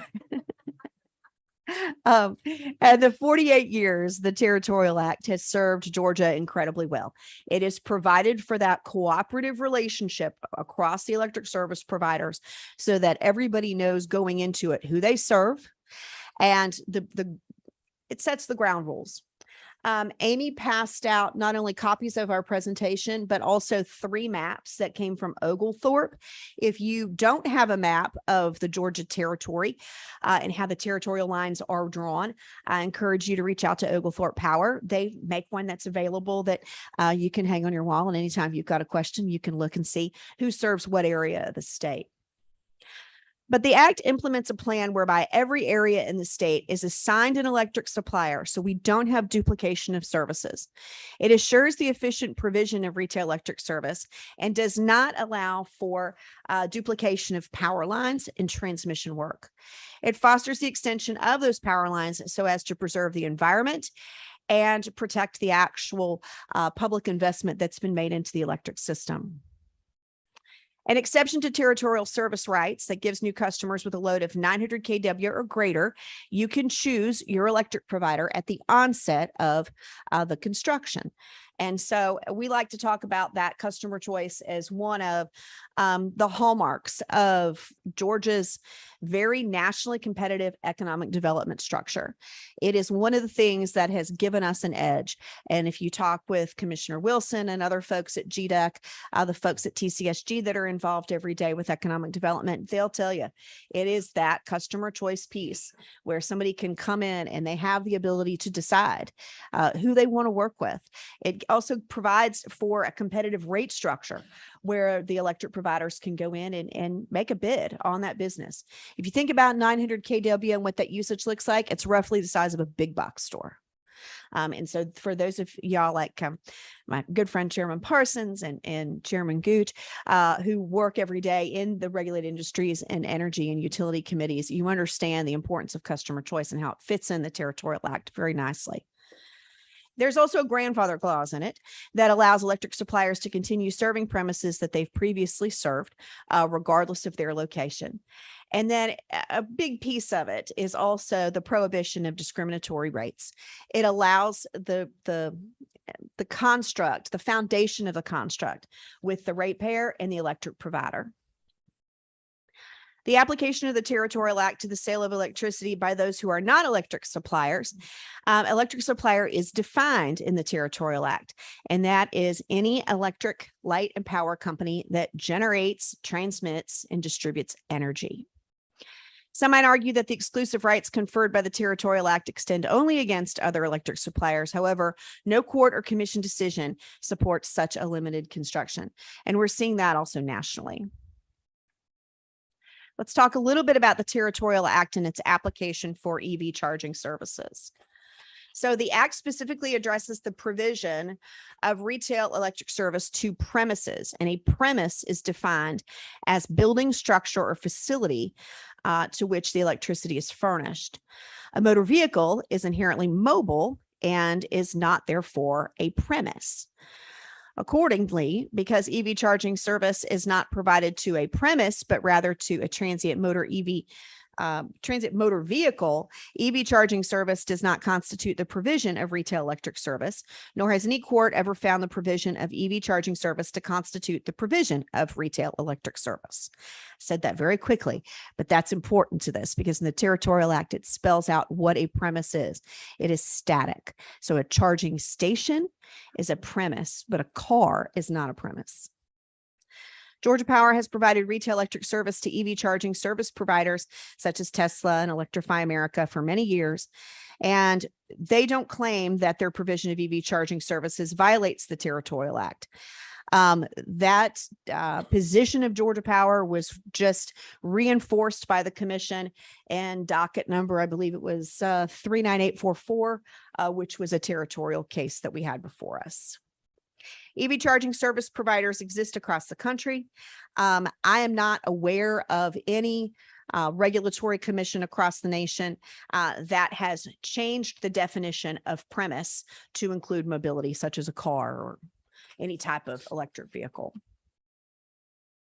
So I want to talk a little bit about the Territorial Act benefits and our regulated market structure. I'm going to bounce in between some topics related to race, rate cases, strategic planning, and of course the Territorial Act. And when I do that, it really is to reinforce the fact that the Territorial Act provides the foundation by which the state delivers electric services. Chairman, before Yes. you go into that, Sure. I think we have a question that may be pertinent to what you were just talking about. Chairman. Yeah, Walker. sorry to interrupt. Thank you, Mr. Chairman. Just to be clear, so the Territorial Act applies to providing power to the charging station, but it does not apply to the charging station of providing power to the motor vehicle. Correct, Senator Walker. So the power is converted by the charger. And so at that point, there is a service that's being delivered by the charging station. But there is a great deal of underground work where you've got to be able to get the voltage to the ground so that you can put the charging station on top of it. One follow-up, Sure, Mr. go Chairman. ahead. So the customer choice, is it based on kilowatts used, or is it based on size of I think it's based on You're correct, Senator Walker. It's based on kilowatts. 900 kilowatts is the threshold for customer choice.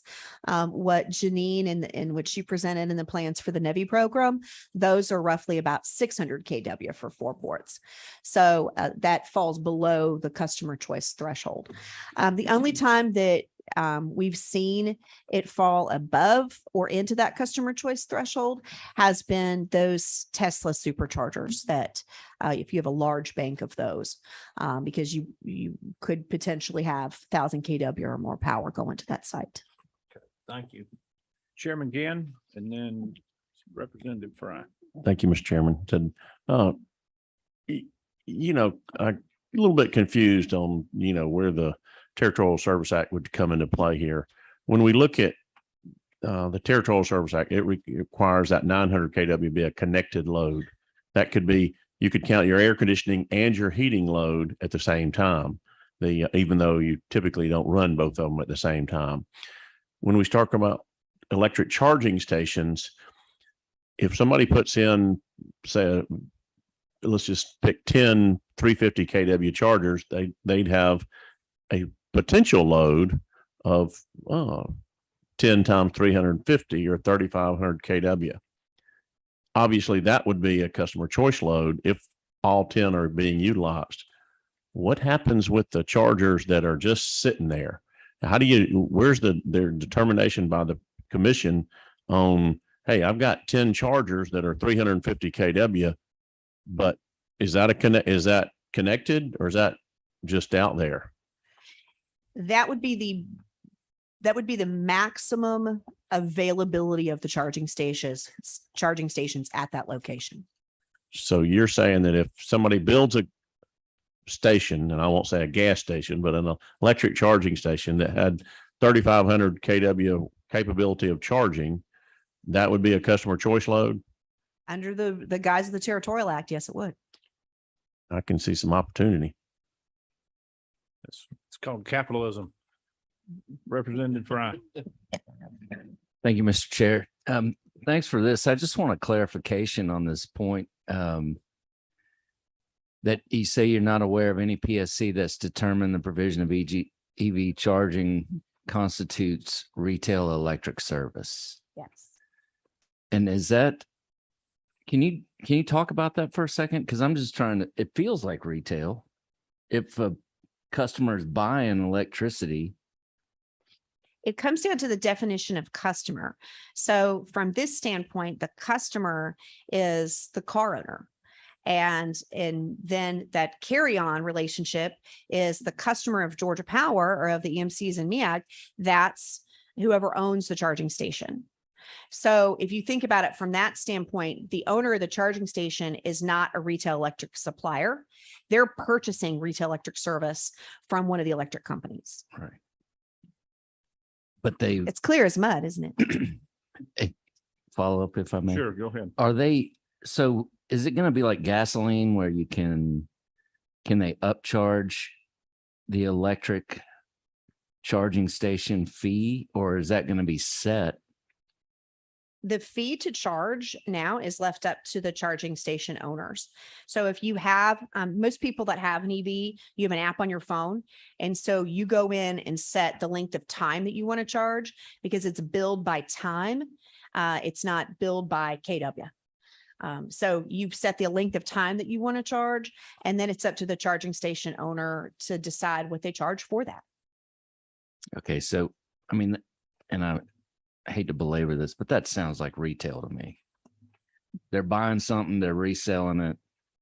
But under the terms of the definition of retail electric provider in the Territorial Act, that retail electric provider is the one that's provisioning the generation, transmission, and distribution of retail electric service.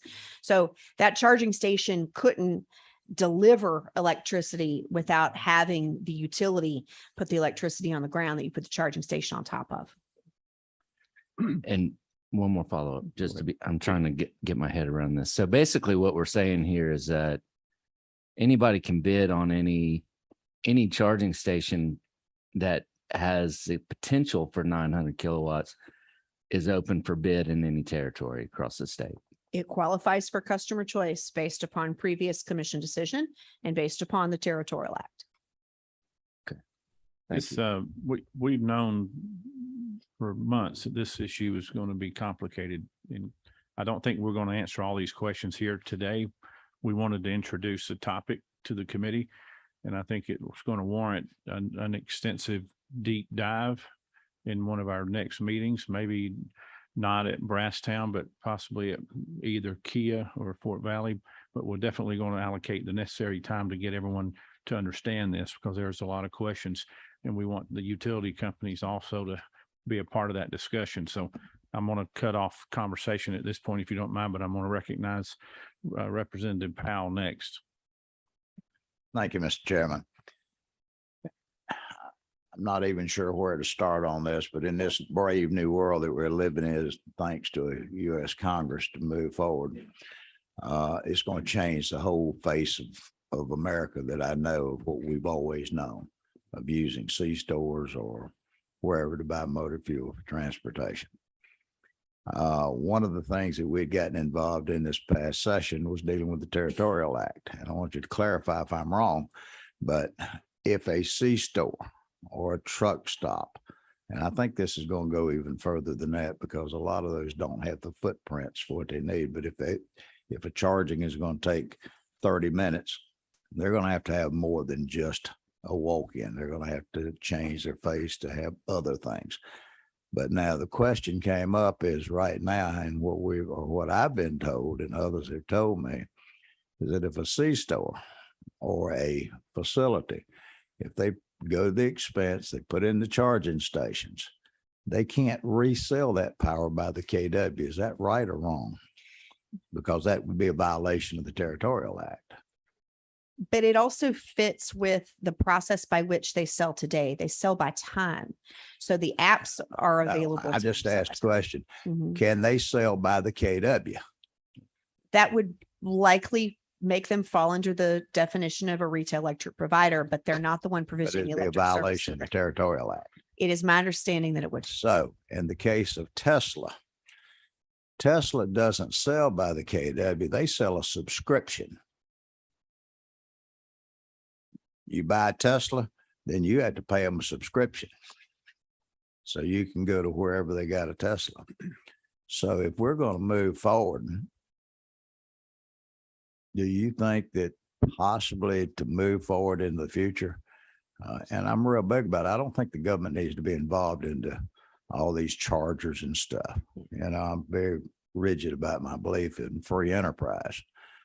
But should the private sector, is that not the first step to allow these places, C-stores and such, or shopping centers or restaurants?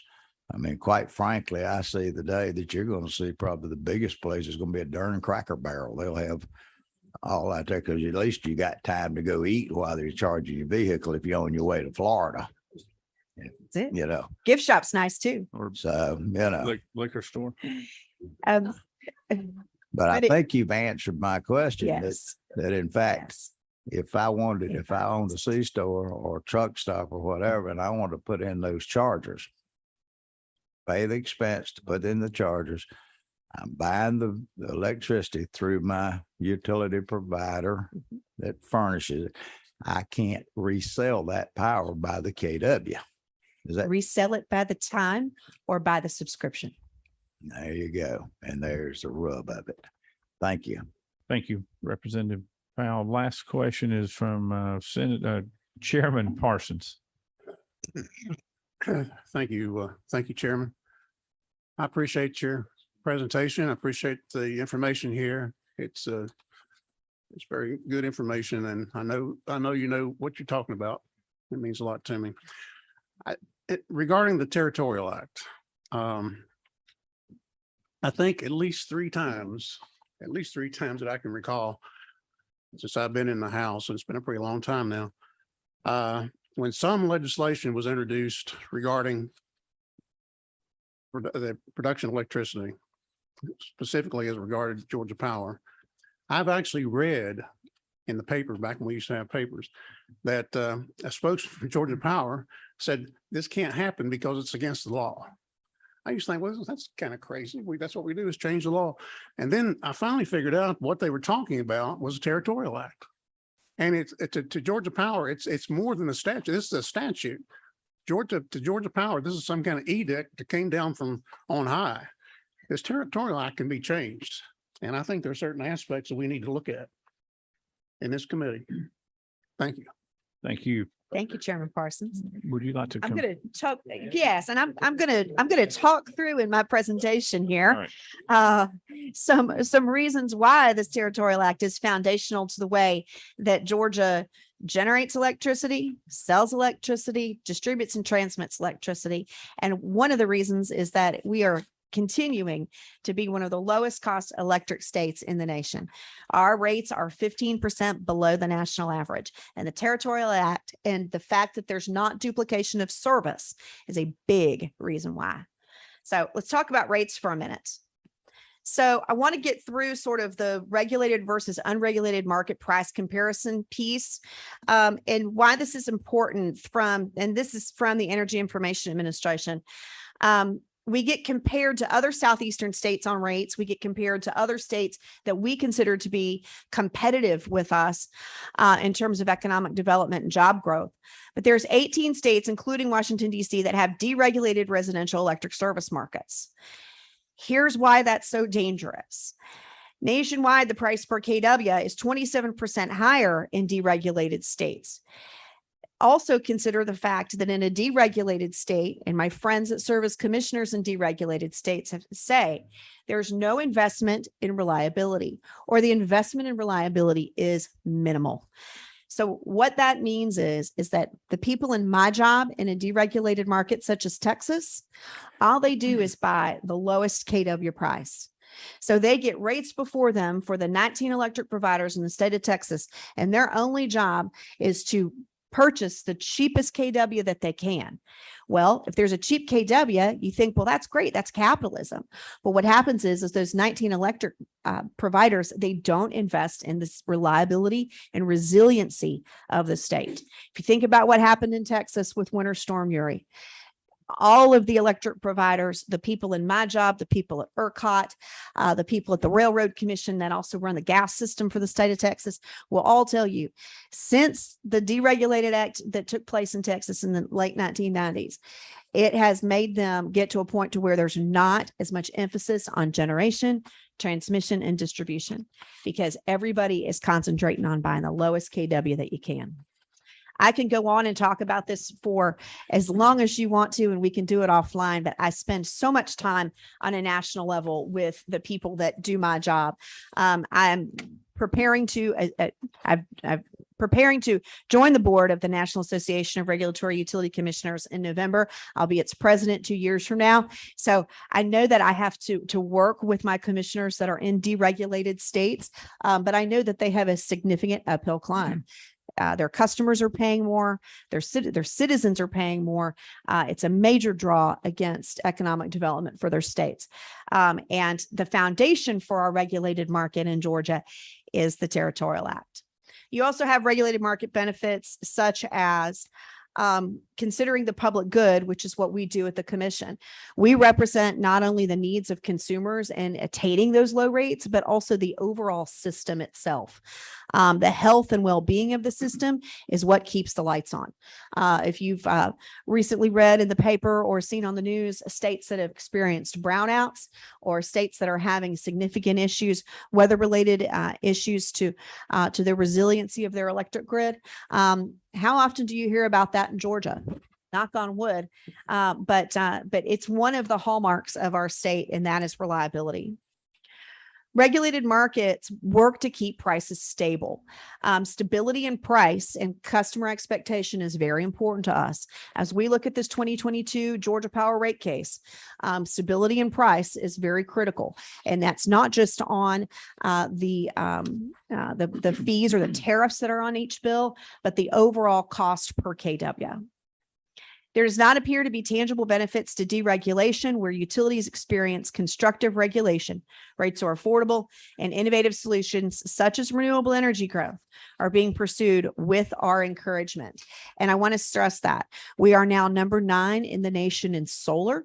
We're implementing solar through utility scale primarily. We also have some DG as well as some net metered solar. But what's important to us about the implementation of renewables is that it fits in well with the rest of our baseload profile. You have to have baseload to be able to encourage renewable growth in your state. And baseload is fuel sourced. It's nuclear, coal, natural gas. It's distributable, and it allows us to be able to meet not only our summer reserve margin, but also our winter reserve margin. We have 3 tariffs on EVs right now. I've got pricing here for you, and it's in your packet. I do want to ask you to make one change. I made an error on peak KW for the TOURD6. That's cents, and the off peak is cents, not dollars. But if you have questions about what it costs a Georgia Power customer to be able to charge their EVs, these are the 3 tariff options that are available to their customers that are approved by the commission. Let's talk about increased reliability. So compared to other markets in 2021, the average power quality and reliability satisfaction score in the Southeast, we ranked first in the nation. We ranked first both in residential and in business. And I think that's really important as we look to implement new policies related to EV charging.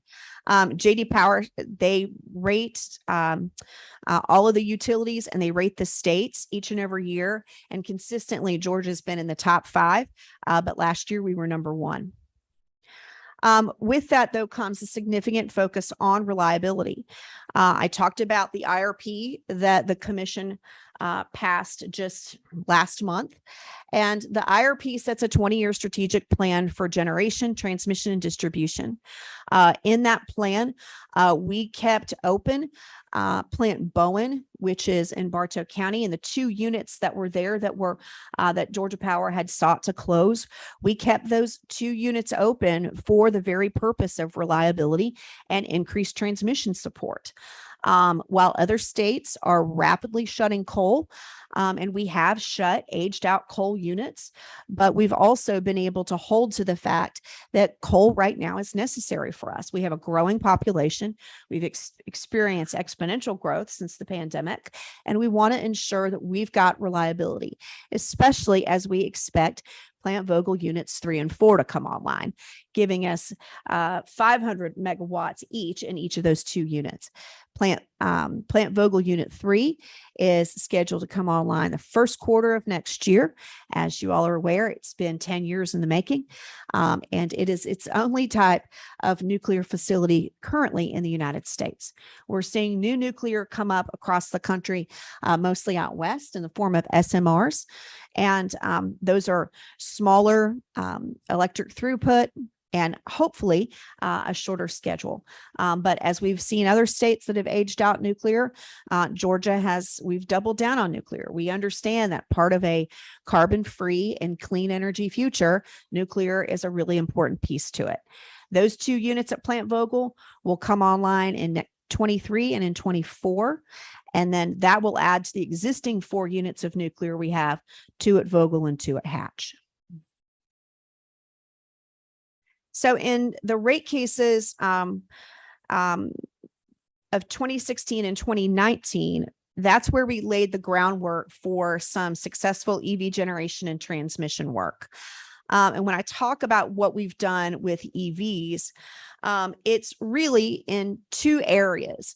It's in what we call EV Make Ready, which are some of if you see the Georgia Power charging stations that are out there, at the time that they filed the 22 rate case, there were 69, and there's 187 prepared to come online. Roughly 3% of the state's charging stations are owned by a utility.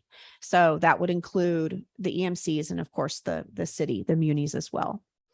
Make Ready, though, is really designed to address desert charging, where you want to be able to get from one part of the state to the other, but you don't want to break down because you can't get there.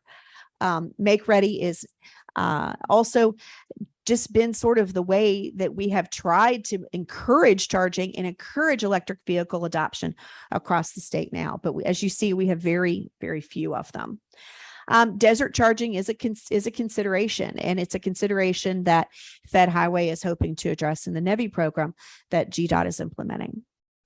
But as you all know, as many of you have in your districts, you have 2-lane highways, and you need the ability for people to get from one part of the state to the other. And so that's where EV Make Ready comes in.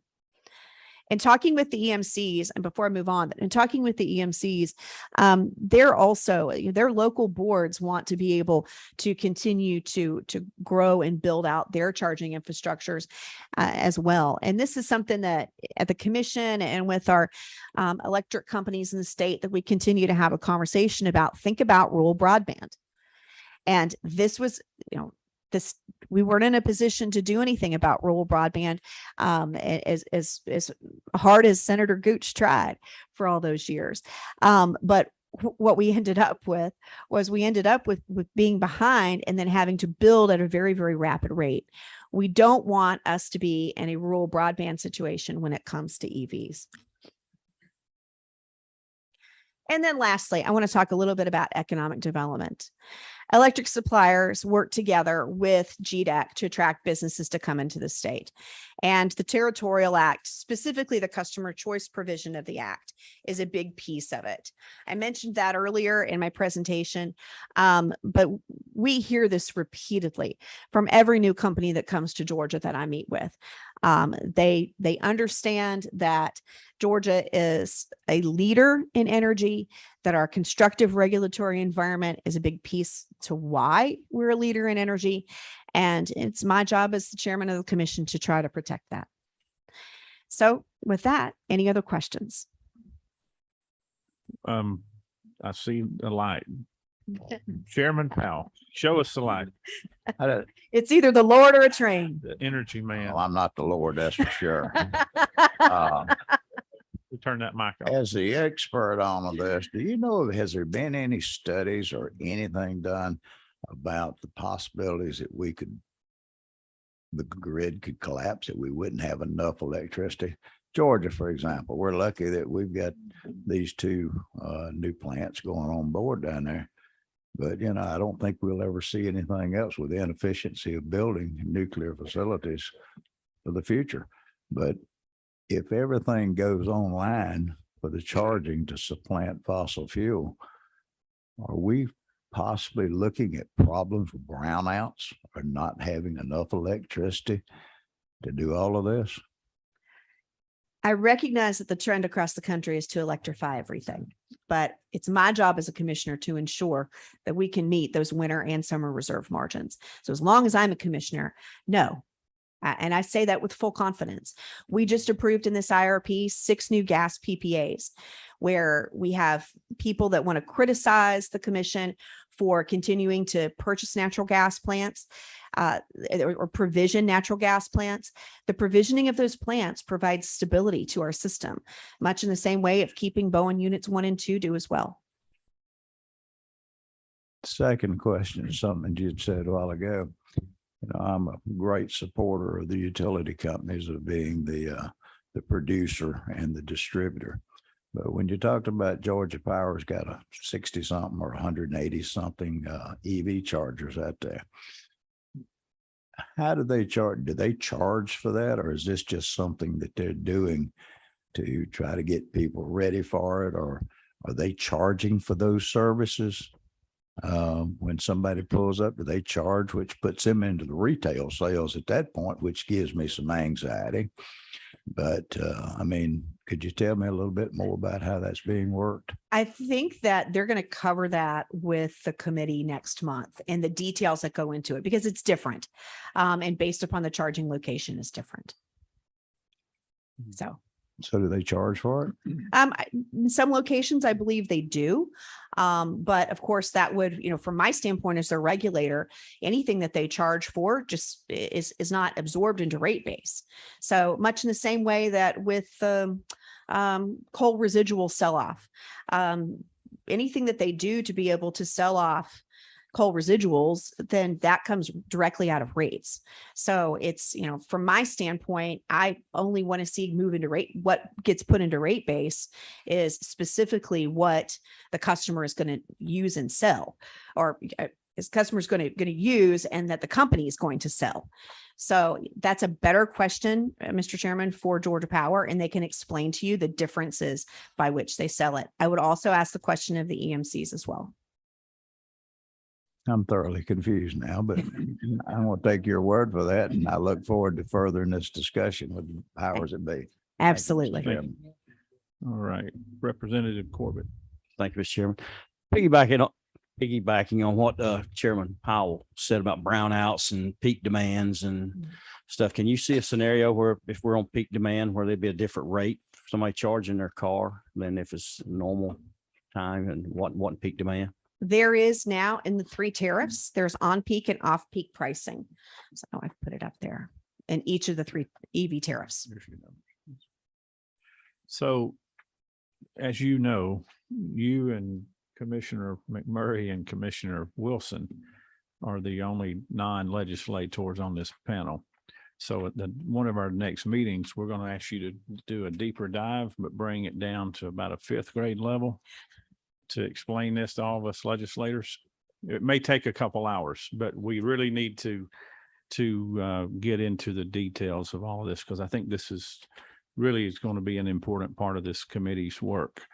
I don't think Brasstown's going to be the best time to do that presentation. So we'll get with you and Seth, and we'll talk about when that may be, if you can provide that detail to us. Yes, And Mr. we may Chairman. want to partner with some of the utilities to get the information out there to the members. I would also advise y'all members, if you would, if you have these questions like we've asked here today, get them to us in advance, and we'll try to get the answers in a prepared format that we can take home with us and try to absorb. Those of us that are on regulated industries or EUT hear about these things a lot. It's new to some people. So I think we need to slow it down and bring it down a couple of levels to explain it a little bit farther if we could. Yes, sir. But thank you. This has been very enlightening. Any last questions of what we've done so far today? I think you realize how important this committee's work is going to be. This isn't something that we wanted to rush into in a 40-day session and try to figure out. It's important we get this right. This policy is going to have an impact on the future of Georgia for decades to come. And there's a lot of issues floating right now we need to better understand before we make any big decisions next year in session. I'd like to offer for maybe 5 minutes if there's public comments. I would ask you not to present your case at this meeting, but if you have a comment or a question you'd like to ask the committee, we'll keep it brief. And if you'd like to be on the future agenda, any of you in the audience that would like to present in the future, get with either myself or Chairman Jaspers or Seth Milliken, and we'll try to incorporate your testimony and your presentation into a future meeting. Any questions or comments? Yes, it will. Catherine is she's our Genius Research facilitator, and she handles all of that. I hope this information has been helpful, and it's a beginning. It's an introduction to a big topic. So any other comments or questions from the audience? Chairman Jasper, you want to make some? I just want to point out that we had one of our House members here, our chairman of our House Transportation Appropriations Committee, Chairman Perkle. And we've been texting back and forth. I appreciate you coming and being a part of this. It's important. That's it, Mr. Chairman. Meeting adjourned. Yes. Thank you all. We'll see you at Brasstown. Make your reservations by August 30th. It's your deadline.